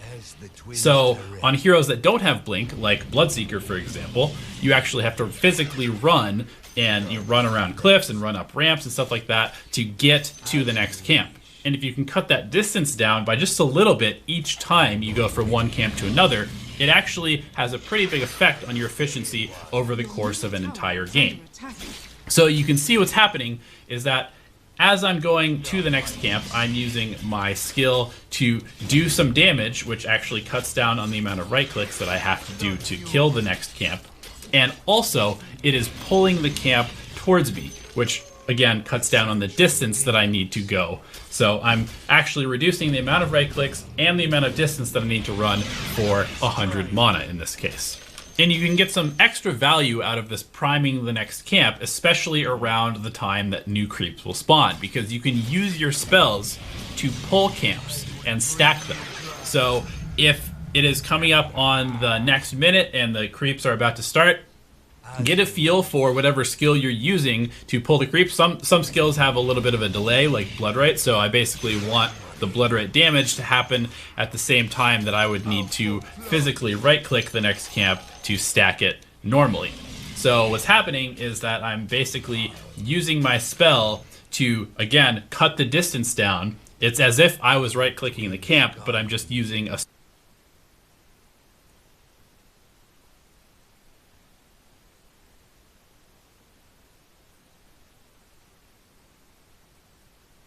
go, go, go, go, go. Oh, man. That car wasn't there. Oh! Is that real? Yeah. What? Hello, everyone. We are back with another Stuntman React. We're going to break down some of the coolest and perhaps not so cool stunt scenes from your favorite films. Let's do it. All right. Let's go.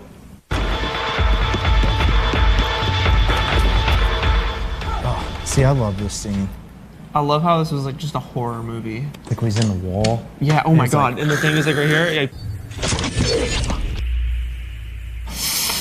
Ah! Trying to fight with a machete would be like the worst experience. This is it. Oh! What? that could double as the reaction. See how he's like really weaving in and out of everybody?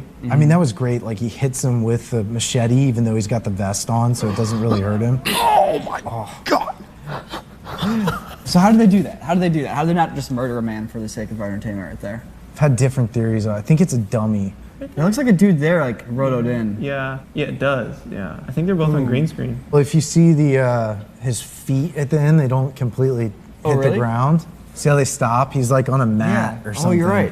It's for sure green screen. Them added in later. Good use of VFX. Like when most of it's practical, you just don't see it. Oh! I think the raid's great. Something that like a lot of stuntmen don't love about it is whenever they need beats in between the beats, they go like this with their hands. Swirly slap. They're like swimming all the time.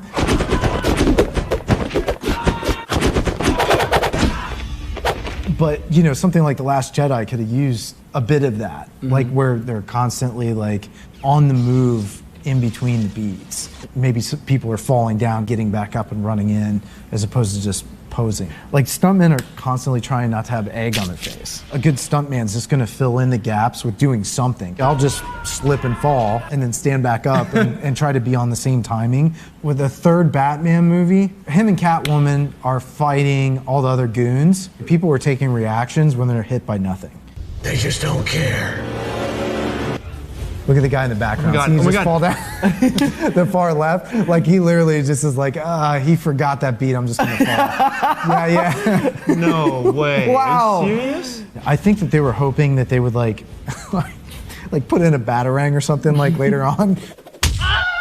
Some of the problem with this is also you can't blame it on the stunt coordinator. Nolan likes to shoot on film, so there's no playback. And if they do have playback, he just like kind of watches the monitor and was like, that felt great, we're done.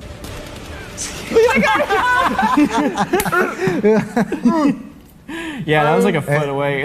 It's 2 a.m. Yeah, it's done. What's the hardest hit you've ever taken? Oh, I do know that. I dove out of a car. You know, we were supposed to do 25 miles an hour, but the guy who's driving is like, you know, like give it. What's a smile mean? Floor it? No, don't floor it. Okay, floor it. No. He's like, we'll go about 20, 25. But the thing is that when you're doing some sort of car gag, when you get to the like main part, you kind of like lean on it. So you're going 28 or something like that. We take off and the effects guy blows the windshield, right? And you know it's gonna happen, but you don't realize how loud it's gonna be and how insane it is when you're in there. So I'm in the back seat and glass starts blowing all over my face. And I'm like, subscribe, and I like see the point that I'm supposed to go and whip the door open and dive out. And they're like, that was amazing, great, moving on. Everybody starts packing up their stuff. I'm sitting in the corner, I'd knocked the wind out of myself. I'm going,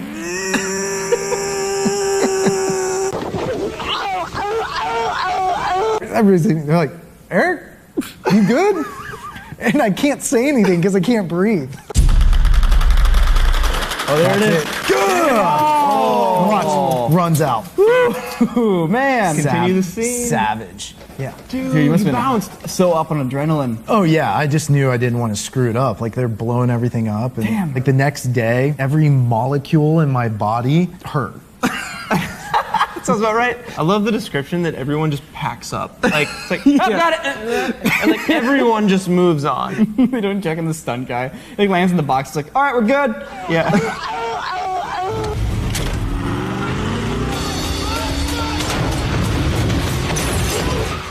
You know, the guy went all the way over in one take. Yeah, That was a gnarly he fall. definitely did. only in a movie directed by a stuntman would anybody be like, yeah, we're going to use the car to fight all the bad guys. Like, there's no, everybody be like, oh, look at that. Oh, this that's shot. awesome. Dang, How incredible. great is that? Can you roll that back a little bit? So this guy literally had to initiate a slide before he hits the ramp, so that then when he launches through the air, he's going sideways, and then had to kind of gather it up as it slides across the ground, bouncing, and not hit the camera that's tracking across. Oh, you're right. Look at that. Oh, no. The camera guy's like, oh, go, go, go, go, go, go. Yeah, there's a guy in the pursuit vehicle is like, subscribe. That's crazy. I had no idea it was such a technical shot. Look at the guy inside bouncing up and down. I mean, we've talked a lot about Tom Cruise, but you know, Keanu Reeves, he did a lot of this driving stuff himself. Like once his doors come off, you get a lot of great shots of him in there sliding the car, you know, interacting with the camera, which is, I mean, just action gold. Yeah, like that hit right there. Yeah, I mean, he's doing that. So do they use kit cars for that, or are they destroying that really nice car? I'm sure that they made a kit car out of it. A kit car is where they get something like a Lamborghini that would be way too expensive to crash, and they remake the body out of stuff that isn't carbon fiber, that may look like it, and they're also putting an engine in it that could be a Civic. This is a 1989 Honda Civic. They can crash that car, although it'll still work and drive, they can crash it without the cost. So that's him right there. Yeah, look at that. Dude, that's crazy. Well, he also slid into that position and then was able to maintain it. That's awesome. That was great. It's probably all practical too, I'm assuming. Oh, that's crazy too. So they did a little gag where they yanked the car with a wire. Yeah. And, you know, Keanu just gets knocked out. Shot out there. But he comes so close to that back wheel. Well, even though it looks like he's close to the back tire, I think you still probably could have pulled it off with the limit line so that the back wheels couldn't possibly touch it. I got you. They certainly did that with the stuntman a couple of times, and they're like, look, it's going to land here. And Keanu's tough son of a bitch, so I think he did that. I feel like the oh, snap. So how do you just not break your knees when that happens? He knows he's going to get hit, so he takes his one of his feet and kind of gets it up. Oh, his legs never actually get touched. Yeah, so he knows it's going to happen. He lifts that one leg, and then once your weight kind of hits it, it takes your other leg up. Watch, he hits the brake, boop, spits him off. I feel like the style of fighting in John Wick is a bit slower, chunkier, but really brutal. You know, more realistic. It is. See how he's yanking him with his jacket? I mean, that is what you would actually do. And to try to get somebody off balance or control their weight or their body or where you want them to go. Although it doesn't always look as sexy as like something in the Raid where they're popping constantly. John Wick is like stunt porn. Basically. Chad Stahelski was Keanu Reeves' stunt double throughout the Matrix. Oh, for sure. You know, there's the one scene where Agent Smith blasts Neo and they're in the subway fight, and he goes flying back and he hits like a subway like ticket taking thing. Yeah, he and goes smashes through it. Well, if you watch it, he doesn't break it, and just head just gets slammed like this. He took some gnarly hits in the Matrix. Chad's been amazing with these films, and I think that you get some really great stuff that most directors wouldn't be able to pull off. Do you do a lot of car stuff? I've definitely done a decent amount of driving. I know some of the guys that do some of the Fast and Furious stuff, and those guys are like true car guys. You know, they can literally slide it and stop on a dime. It's unbelievable. I feel like the Fast and Furious franchise like started out with all good intentions and was pretty cool. They were doing something different, which stretched reality just a smidge. Yeah, now it's just like Hot Wheels. Like now it's like a video game. Yeah. Can you look up the Fast and Furious where they're dragging the safe?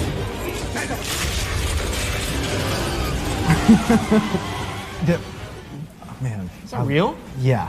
What? So this is real, and that's why it looks really good. What they did is, I know the guys that did this, and that vault that they're dragging through the street is a car. But what I did is I took a pickup truck and I cut the entire middle half out of it. From the back of the front wheels to the front of the back wheels, we took that out and we welded it back together. So all it has is an engine, front wheels, and back wheels, and a seat. And that's essentially it.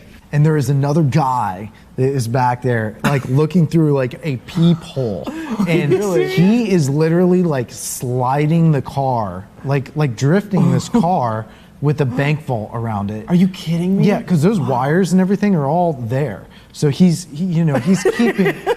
keeping up with these guys and driving this thing through the streets. Wow. Dude, the visual of there being a car inside that bank vault, just a dude driving it. What a great idea. Like if you were like, I want to drag this vault through the street, like would you have thought to have a human in there driving it?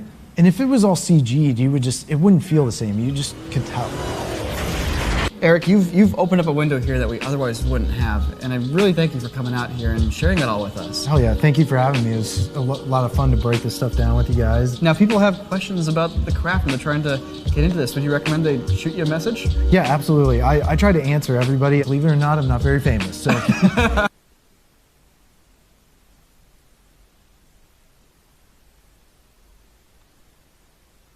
Come on! What was his plan? Yeah. So how's he not just like snapping his ribs in that shot? Hi, welcome to the first episode of Stuntmen React. I'm not a professional stuntman, Clint isn't. So we're actually joined here by a longtime friend and incredible stunt professional here, Eric Linden. He's both a stuntman, a stunt coordinator, as we like to call him, a stunt lord. Stunt commander. Yeah. Eric, tell us a little bit about yourself. Been in the business now for 14 years. Do things like crash cars and Wireworks, fight Daredevil. This is a Punisher stunt double, coordinated Punisher Season 2. We're gonna sit down here and we're gonna take a look at some awesome stunt shots, some stunts perhaps gone wrong, and hopefully learn a little bit about like the magic behind the stunts. How is this illusion of people hurting each other achieved without people significantly damaging their bodies? All right, why don't we jump into one? Ooh, yeah. MI6. Sweet. Tom Cruise takes some knocks for being 56 years old. God, hit him with that laptop so hard. Great. Oh, so sick. Oh God, dude, just kills him right there. Dude, the move where he like twists himself in midair is my favorite. Right there. That's great. Boom! And then the so throat. Cool. Yeah, it just gets him. Dude. Yeah, it was a miss. Oh! Dead. He bounced off of his back. Oh! I'm guessing in this scene when it cuts to his close-up, just some dude like throwing some mirror bits on him, the guy like falls over. 100%. So how's he not just like snapping his ribs in that shot?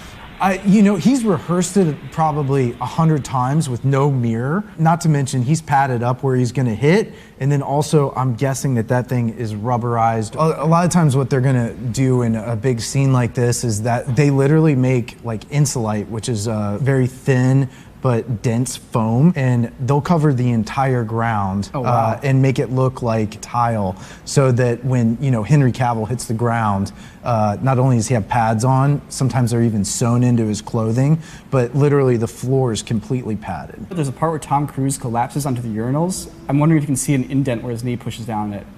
Can you see it? Oh, yeah. Can you see it push down? No, yeah. No, it's a pad. Look at this. Look at that knee. Boom.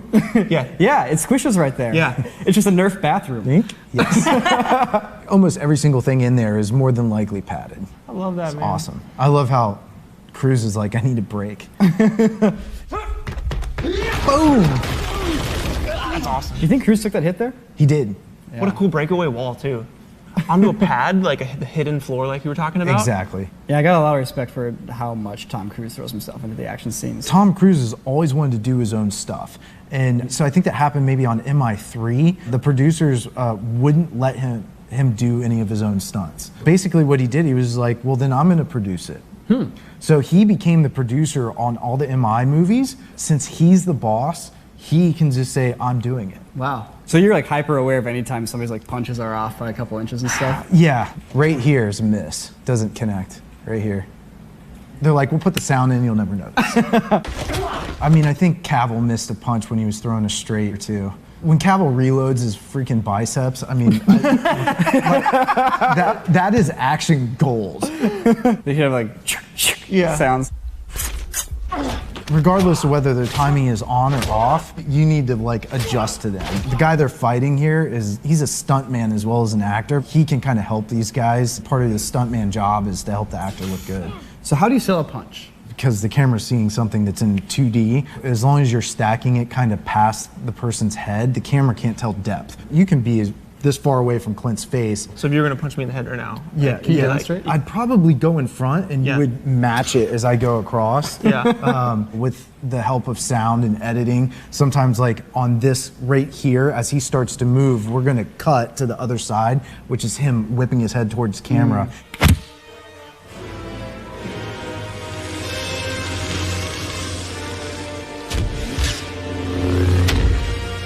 Okay.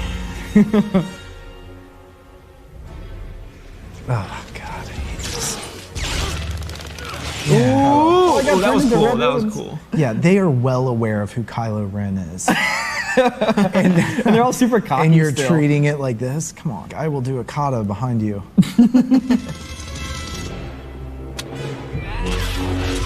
Oh, what a move. Dude, I saw Arya Stark do that move.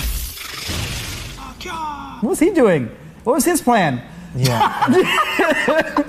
How do you guys feel about this scene? To be honest, I haven't seen this movie. You haven't seen this movie? Who's this guy? Is he all big? Is he a big guy?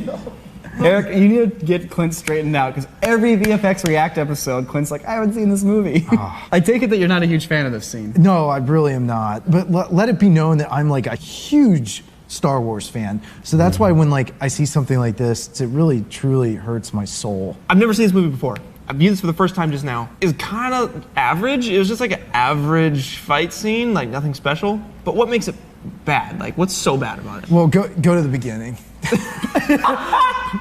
I mean, look at the guy in the far back left. He just like he does a 360. He's just like, all right, fight time, 360, let's go. If you watch them, in between each move, the stunt guys, who I'm sure are phenomenal and probably super on it, realize Daisy and Kylo Ren there are late. So every time they spin backwards into their move, they're just pausing in their little pose and waiting for them to be ready and then coming in and attacking on time. Now they all spin away instead of going into an additional attack. She kicks one of them, they all spin away. Look at, what's this cat doing? He's just waiting. There's just a ton of waiting and pausing. Clearly you're disappointed in this scene. What would you have done to make this better? I certainly would have used some force powers in there. In the new trailer, you see, Rey flipping over a TIE fighter. Like, none of them leave the ground. She certainly could have like made it to the other side of somebody, maybe boxed them into a circle. This fight seems to actually lack tactics in its entirety. When Qui-Gon and Obi-Wan are fighting the droids, what is awesome about that is none of the droids are there. So they're not looking at what the next droid is. They're just there and they're killing the droid. It truly looks like the Force is guiding them where to go. And they do none of this. Like, Daisy needs to look at who's coming next. Are they late? Are they on? Okay, I'm gonna block it. So it needs to feel effortless, but it doesn't. They do get a couple of points back for this move here. Yeah, that's pretty sweet. That was great. This is one I really wanted to get Eric Linden's response on. I know Jackie Chan cites Buster Keaton a lot as one of his biggest inspirations. Yeah. The thing I love about old black and white movies is there's zero CG. Like, they are doing this for real with the camera on the train. Trains are like the most dangerous thing to work with. For sure. So the important thing to keep in mind is, like, if you slip, you die. Totally. Like, you get run over, chopped up by a train. This is insane. My God. Oh. Ooh. Wait. Oh, that's pointed right at him. Oh. He hit it. Yeah. Oh my God. This is nuts. This right here is one of my favorite stunts that Buster Keaton's ever done. Oh no, no way. Oh, stop it. It's so funny. Difficulty level is very high, even though it's not huge. Yeah. But if he would have hit that, wow, that hits him in the face. If he didn't pull it off, he could actually derail the train. Oh, that was good.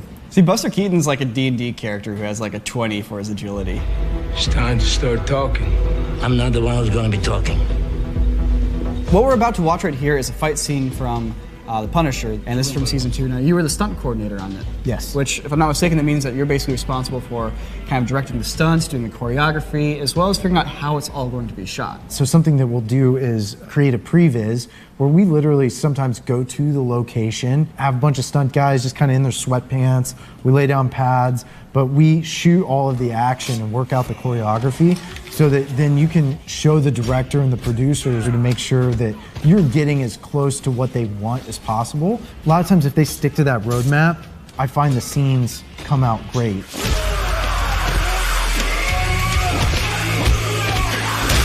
As you can see, we didn't have all the necessary personnel there, so we made boxes for a character.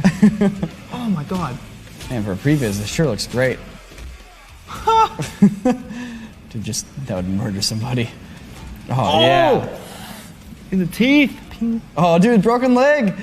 Man, a stunt scene shot by stunt guys, that's been choreographed by stunt guys, like, looks so good.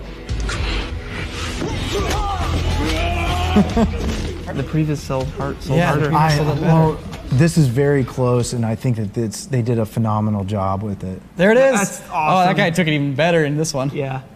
So they didn't bring the prop leg. Dude, this is brutal, man. Ooh! He's selling the punches really well.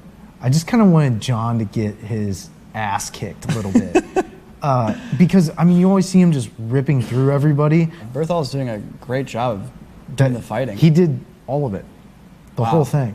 John Bernthal is an absolute savage.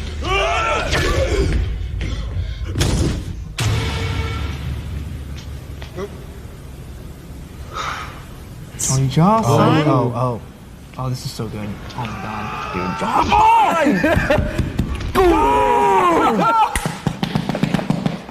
Why am I laughing so much? These men are just like hurting themselves. I love so much that. fun. Oh. It's so much fun. Oh, what? Are they on blades? I like how the one guy's like, I'm staying on my bike. He's got his helmet. They all got their helmets. This is definitely the best way. Yeah. I'm the safest like- on this bike. Dude, did you see that guy die? Did you see that guy just die? Look at this guy. Douche. Oh, God. Not this one, but this is nuts. That's how sketchy is that, dude? Would you do that? Would you just go for that? Like, I got this. How the fuck? I don't even know how he did that. Did he really do that? I think he did it. He must Yeah, have. I think he just did it. Ooh.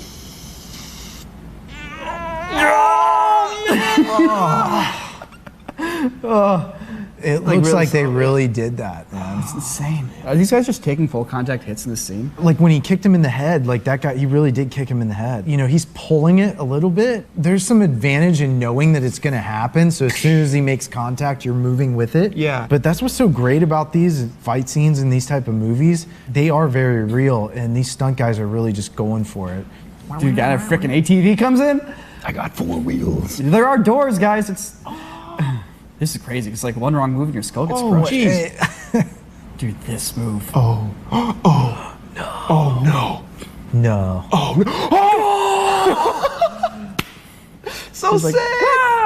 Down he goes. I mean, that was awesome. That was sick. That effects guy had to pop that like as soon as his foot left Oh the my God. glass. You don't think they just drove an ATV through it to break it? Wait, let's rewind it. See if it breaks before the thing hits it. So when you have to break tempered glass in a movie, usually you'll have a special effects guy actually rig it up. Basically, they're like little hammers that go on each side of the glass. You hit that and that'll actually shatter the glass because tempered glass is super, super hard. So, you see his So he's feet on with the real shadow, yeah. glass. So the moment his foot leaves, You have like 10 frames. the He's ATV, like- the ATV hasn't hit it yet. That's a Oh, it split. does break before Wait, you you hit guys, it. the whole thing breaks. Like it doesn't break like right there and Yeah. then shatter the rest of it. The whole thing cracks. That was like 15 frames where his foot comes off the glass and then the ATV plows right through it. Yeah, like the effects guy had to wait for his foot to leave the glass before he could even hit it. I mean, that was rad.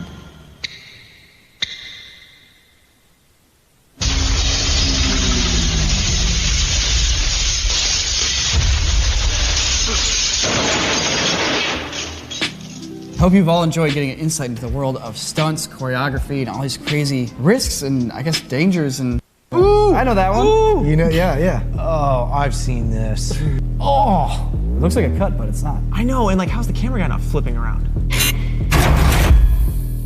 Hello, everyone. We are back with another Stuntman React. We're here with Eric Linden, a very experienced and wise stuntman, stunt coordinator, Stunt all lord. sorts- Stunt lord. We prefer the term stunt lord. So this is your reel, huh? this is my real. This is probably really good for us to react to. That's me in a Bentley commercial.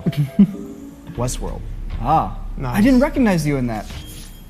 Oh, 300? snap. Yeah, me running my underwear. So that's you right there. Yeah.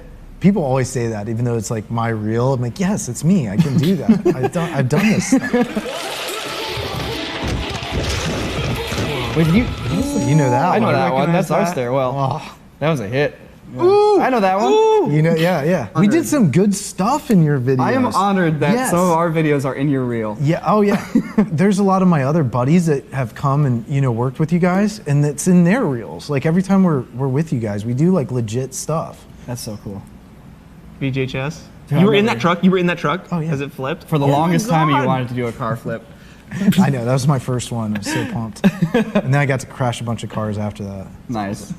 Oh my God.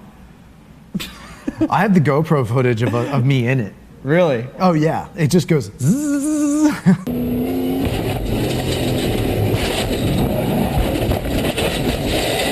Yeah, so you're just in there like, yep. It was like a full CG bull. Yeah. But they had real bulls there. Everything was on motion controlled cameras. Yeah. They would run the bulls through the scene. Nice. And so it was a locked off corridor, and they let them run out the other side of the stage. That's so sketchy. And then we'd go in there and do the reactions to it. So how do you set somebody on fire? What's it like being in a fire suit? Being in a fire suit is absolutely miserable, first of all, because you're completely freezing. Are you serious? Yeah. All the gel that goes into the clothes, it's like embedded into the clothes, which are fireproof clothing. Yeah. It causes your body heat to get sucked into the gel. But it creates a barrier between you and the fire, so you don't really feel the fire. Actually, by the time you're ready to go, you are so freezing cold that you're like, please set me on fire. Really? Yeah, you're just like, you want it to be That's over the with. magic, huh? You just have to make them want it, and then it's all good. Yeah. Wait, don't you have to hold your breath? Depending on the burn, but yes, it's a good idea to hold your breath. We should light him on fire sometime. I'm down. Yeah. I'm down. Are you really down for that? I'm 100% down to get lit on fire. It's happening for real. Subscribe so that you can see it. So that you can see Ren catch me on fire. This guy for Red Bull, he's up like 200 feet, gets lit on fire, smashes through a window, and falls like 200 feet into an airbag that they had to build a special airbag to be able to go this high up in the air, and then wait for the airbag to deflate and put him out. And he's holding his breath the whole time? The whole time. It's insane. Blast! He's so high up. And he's like flipping and turning as he does it. Oh my God. This is something you'd have a wire for if you even did it practically. What? That's nuts! It's so high up. He had to work up to it. Like, who knows how many times he did the jump, but he had to do like 100 feet, then 150 feet, and then on the day add the fire element into it. And the window, he smashed through a window. When it comes to airbags, especially at this height, you need to land flat on your back. If you were to land on your head, you're not going to make it. If you land on your feet, you're going to break a leg. Not to mention, if you don't kind of land mostly flat, it's going to whip you down after your feet tap and knock you out, break your neck. I mean, at that height, who knows how bad it could be. And then you see all the guys on the outside like yanking the bag down, trying to get it to deflate so they can get to him and put him out. Look at that. He's like rolling off the side to get to them, still on fire.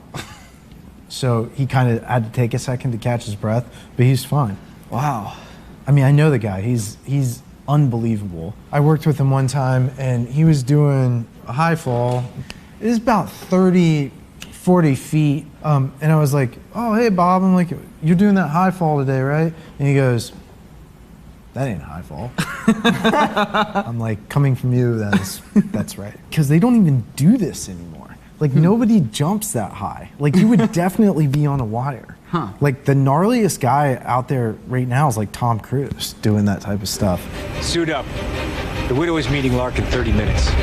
The thing about the skydive is Tom Cruise literally went and learned how to halo jump, which is unbelievable. Like, you have to use oxygen, and a phenomenal stunt, just unbelievable achievement, but they completely ruined it by putting in CG clouds and CG lightning bolts. I felt like that they could have achieved the same story point without putting any CG in it at all. Yeah, because it does look like a green screen kind of thing. You can tell, you know? And only because of the lightning. But you might as well be on a green screen if you're gonna throw that much VFX in. Oh, here we go. This camera guy, though. This camera guy. It looks like a cut, but it's not. No. And he has to hit the focal distance here. I know, and like, how's the camera guy not flipping around? It gets goofy now because of the lightning. Yeah. I mean, at this point, but this is all him. now it's the all whole real. time. Yeah.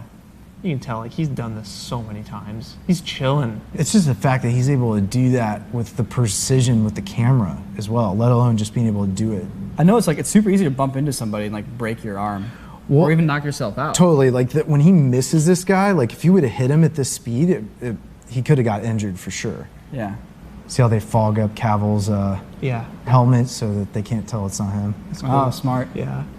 Look at that. That's awesome. Oh, dude, this landing. I forgot about this landing. Oh my god. Oh! Woo! Let's go back and let's talk about it. So what, you think that there's a cut right as they go through the clouds? I think there's probably 2 hidden cuts. I know they did the whole sequence in free fall. Yeah. From the way it looks like they're using a couple different takes to put it together. It still doesn't take away from the fact that they did like 10 halo jumps to make it happen. Yeah. That's a single take from the plane to here. He needs to come right up to the camera to be at a certain focal distance because the camera's already set to that focal distance. I know they had to try that a couple times because he has to come right to that point. It takes precision. That's probably a cut right there. Yeah, that's probably a cut here. Is he throwing his body around like that? Yeah, he is. The thing is, like, yeah, if you're going to go through all this effort to show the audience that you're doing this crazy stunt that's like super dangerous, super high intensity, but you throw in all that CG lightning and clouds, it's like, it makes it all feel fake again. It might as well just be a cartoon at that point. Well, and the audience is so smart now when it comes to that stuff that they kind of, it does make the rest of it feel fake. Cut right because there. that's awesome. Yeah, that looks like a cut. And then the ground is CG. Not in the sense, like, the ground itself is real, but they added the lights and stuff to make it feel like they're over a city for the destination where they're jumping to. Dude, I just feel bad for the roto artists on this, having to paint out the motion blurred pant legs and everything. So, Eric, do they have guys? Are they tapped in with like radios saying, "Hey guys, you're at this altitude. You're at this altitude." They could easily be in the scene, right, and get carried away with the scene and not be focusing on like how much further they have left. I'm sure they're talking to him the entire time, and not to mention, there's probably 8 to 10 guys all doing this at the exact same time. They do have to get guys that are expert skydivers that can operate a camera. I know this guy who's jumping in front of Tom Cruise literally has the camera strapped to the top of his helmet. Do you think he has like something over like one eye so he can see what he's seeing in the camera? Yeah, man, have like that futuristic Terminator vision, like the little screen. Yeah. You want to see the highest box jump I've ever seen? Oh, I've seen this. This is unbelievable. Like this guy right now, he's not 100% sure he's gonna make it. Like this might be it. Oh my god. Because at some point he's too low to pull the chute. Like if you miss, you're done. Oh my god. Oh god. That was more than half. That was more Did than he half. go in face first, or is he like flare and Oh, it looks like he eats it. just head first? Buries into the boxes. Go, Gary. You got it, Gary. Don't. On the other side, it should have said dead Gary. Yeah.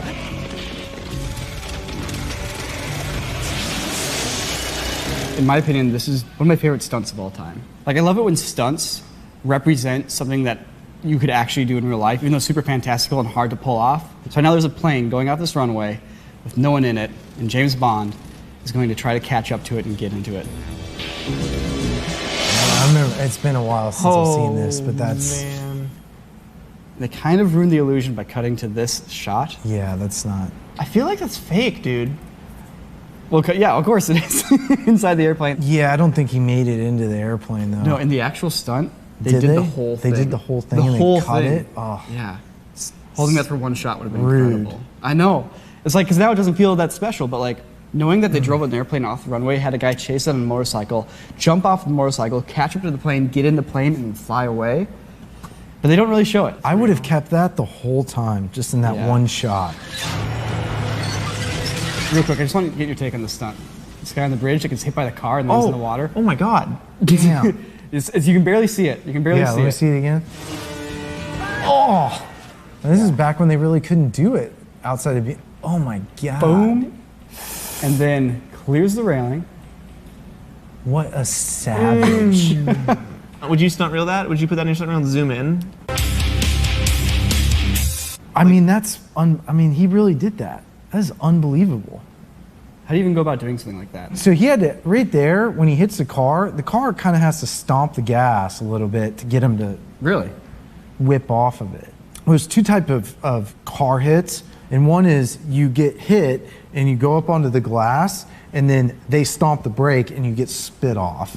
Or you roll up onto the glass and they stomp the gas and you go up and over it. Huh. Ooh. Wow. Oh, dude, that's amazing. I mean, wow. Thank you so much for watching this Stuntman Reacts to Stunts. Sorry, let me try it again. Take two. Thank you so much. Thank you so much. It's like Jim Carrey's over here making you go. Thank you all for watching this video. I hope you've enjoyed this insight into the world.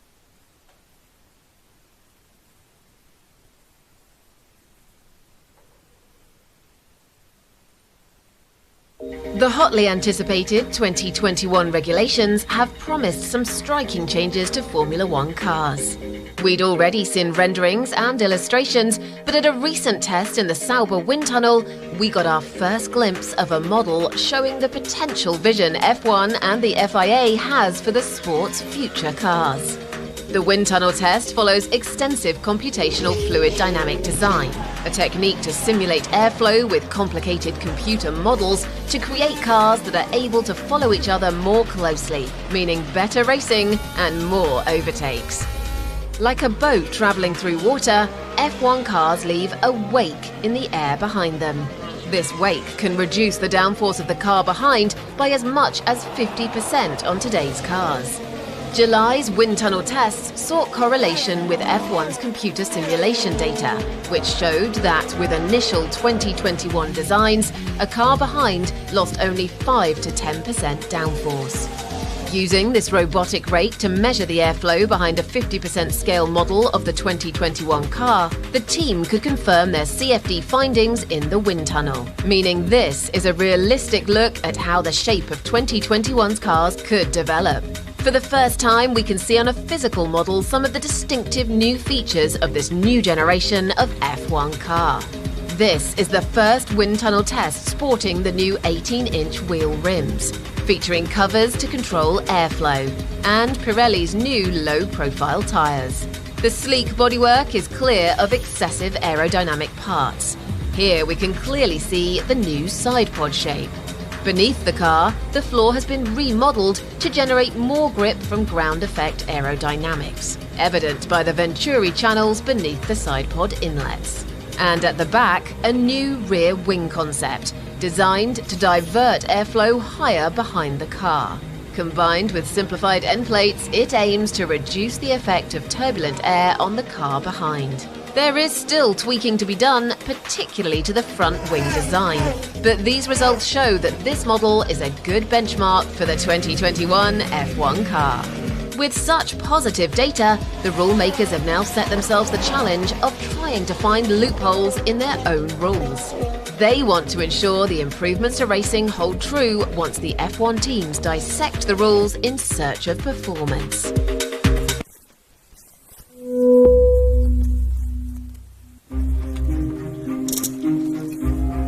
On January 5th, 2012, a group calling itself 3301 posted a mysterious message on the internet. Hello. We are looking for highly intelligent individuals. To find them, we have devised a test. There is a message hidden in this image. The hidden message led to a series of other riddles, codes leading to phone messages, which provided GPS coordinates for posters around the world. A mysterious group has been posting extremely complicated puzzles on the internet. Solving the puzzles requires some esoteric knowledge, computer programming, hidden codes, history, art, and literature as obscure as medieval Welsh poetry.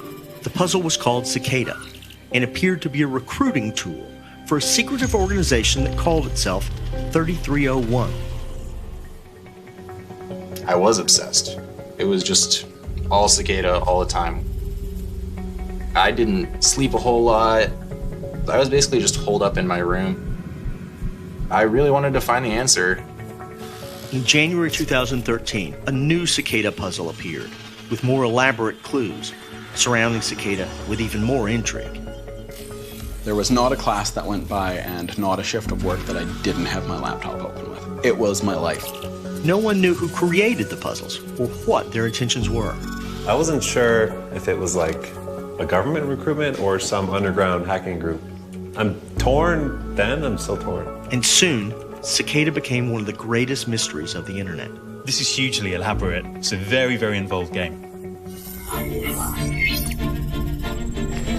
In 2014, the puzzle reached its height of complexity with a book of encrypted symbols called the Liber Primus. It's 58 pages long. 2 of them are solved to this day. The contents of the rest are a complete mystery. The Liber Primus, it's encrypted, which obscures the original message, right? And the search space itself for like the possible messages that it could be is nearly infinity. The Liber Primus was so hard, most people just gave up. But a small group of amateur puzzle solvers from around the world banded together and refused to quit. There's no one person who's going to be better than a giant group of like-minded individuals working together.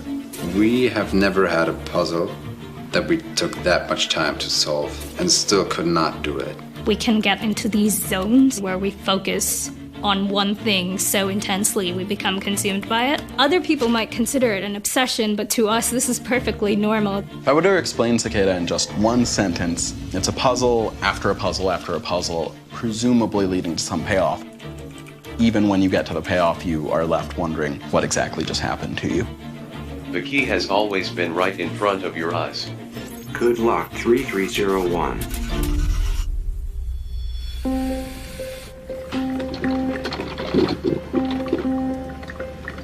I'm Brian Burra. I've been an investigative journalist for 35 years. I've taken on mysteries, large and small, all over the world. New York, Hollywood, Tokyo, Jerusalem, Kathmandu. There are very few major mysteries in the world that ever say mysteries forever. Cicada, it's out there and it's an unknown. What is this thing? Why is this thing? Who is this thing? These individuals from all over the planet have been working on cicada puzzles since 2012. I am dying to know what makes them tick. What drives them on this almost Sisyphean task that is Cicada 3301. They've spent 3 years trying to find an answer to the Liber Primus, and members of the group are still searching. You think it's unsolvable? We used to think it was unsolvable, but like now, we think it could be. Do you have the printout? Let's look at it. I'm not gonna like magically solve it by looking at it. Like There's some cool art in there. Like it's been our life. Sounds obsessive. It is obsessive. They are convinced a solution is out there. They're still hopeful because one of them actually solved the first puzzle back in 2012 and got further into the world of cicada than anyone before or since. And he was only 15 years old at the time. I'm Marcus Wanner, and I'm one of the people who solved the original cicada puzzle in 2012. I was, just about your average 15-year-old kid. So I grew up in rural Southwest Virginia. I didn't feel like I really had a whole lot of friends because I was homeschooled. Yeah, I missed out on a few things, but most of it came down to like bullcrap high school relationships and bullcrap middle school drama. I had a lot of free time playing around and exploring stuff, and I was always really curious, but what I was actually doing was building a career by accident. My dad was an electrical engineer, and he just like showed me how to solder and stuff. I spent about 2 or 3 years frying every single electronic component that I touched because I didn't understand what they did. I used to make fireworks, little bombs and stuff. We made a mortar that shot tennis balls around one time. You take a bunch of Pringles tubes and duct tape, fill it up with a little gasoline, and you light the gas fumes, and suddenly your tennis ball is in the neighbor's yard. I like to use technology to solve interesting problems and do things that you wouldn't normally be able to do.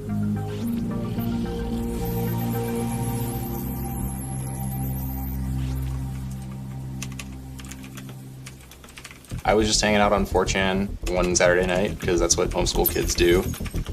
There's a lot of really disturbing content on there. It's definitely not a place where you take everything that's said at face value because nobody has like a name attached to them. I was on the science and math board. I saw the 3301 image recruiting people, and I'm like, well, how would I hide data in this image? There was an IRC server link in the thread that was on the board. It's an online chat room, right? IRC. We had 2 or 3 messages a second that were popping up in this chat room. It's scrolling faster than you can read it. I don't think I slept that night. What they had done is just taken plain text and stuck it on the end of the files. It was pretty easy to tell that it was a URL because it was 1 letter, 2 of the same letter, 2 different letters, and then 2 of the same thing, which is, http:// You get the idea.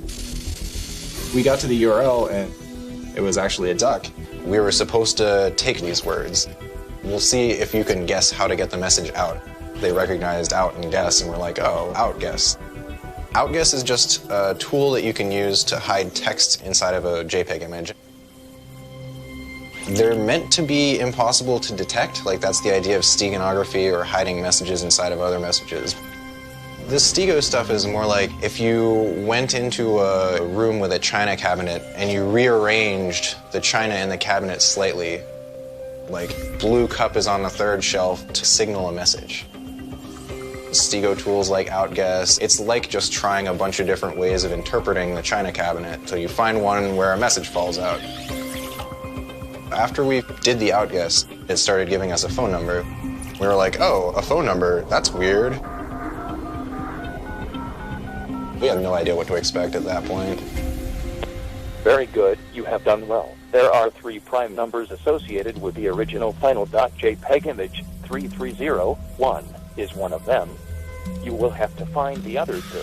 It was just a generic phone number. We tried to pull the records on it. Some people tried to social engineer some folks who worked there, and it turns out that their customer support people couldn't actually access the records for that particular number. And I thought that was kind of weird. Multiply all 3 of these numbers together and add a .com on the end to find the next step. Good luck. Goodbye. So Cicada told us that there were 3 prime numbers in the original message that we had started with. First one was 3301, but the other 2 were a little bit harder to find. They were just the dimensions of the image. So we multiplied them and we got this .com address. It was just a plain white website with a cicada on it and a countdown timer to like a day or 2 in the future. Once the countdown was over, they posted all of these coordinates in different places across the world. Moscow, Sydney, Seoul. So I got it right there. It was taped. You can see the corners there. Suddenly, it's not, we just need to solve this puzzle. It looks the same on everybody's screens. Who gives a shit where we are? We started reaching out to people and like actually figuring out where everybody was, and that was how we found out some of us live near each other and sort of laid the groundwork for the community that's sprung up ever since. So the QR code led us to Agrippa. A science fiction author named William Gibson created this Agrippa poem that was both printed in a book where the pages would dissolve when exposed to air, and also on a floppy drive that would erase itself after printing out the text of the book once. It just disappears, but we were able to get a copy of it. A few weeks later, we got a signed and encrypted email from 3301. We are not a hacker group. Cicada said overtly that they weren't into doing any illegal stuff. We ask that you cease and desist all illegal activity. They said that they were something like a think tank, hobbyists, a volunteer type of an organization. There's one last step, and we expect you to be honest with us. They said we were ready for the next step, but we had to answer some questions first. There were questions about digital liberty, freedom of information, and some ideological things that they were working towards as one of their organization's goals. I replied to the email with all of those answers, and then I just had to sit and wait.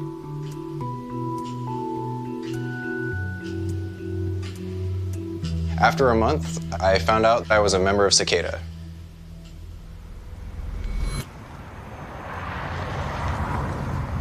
Marcus and I have been friends since before the Cicada years. It was him who convinced me to come and try it out. He's certainly by far one of the smartest people I know. We met on IRC, actually, Marcus and I. On January 6, 2013, Cicada tweeted out a second major puzzle. It attracted many new would-be solvers. One of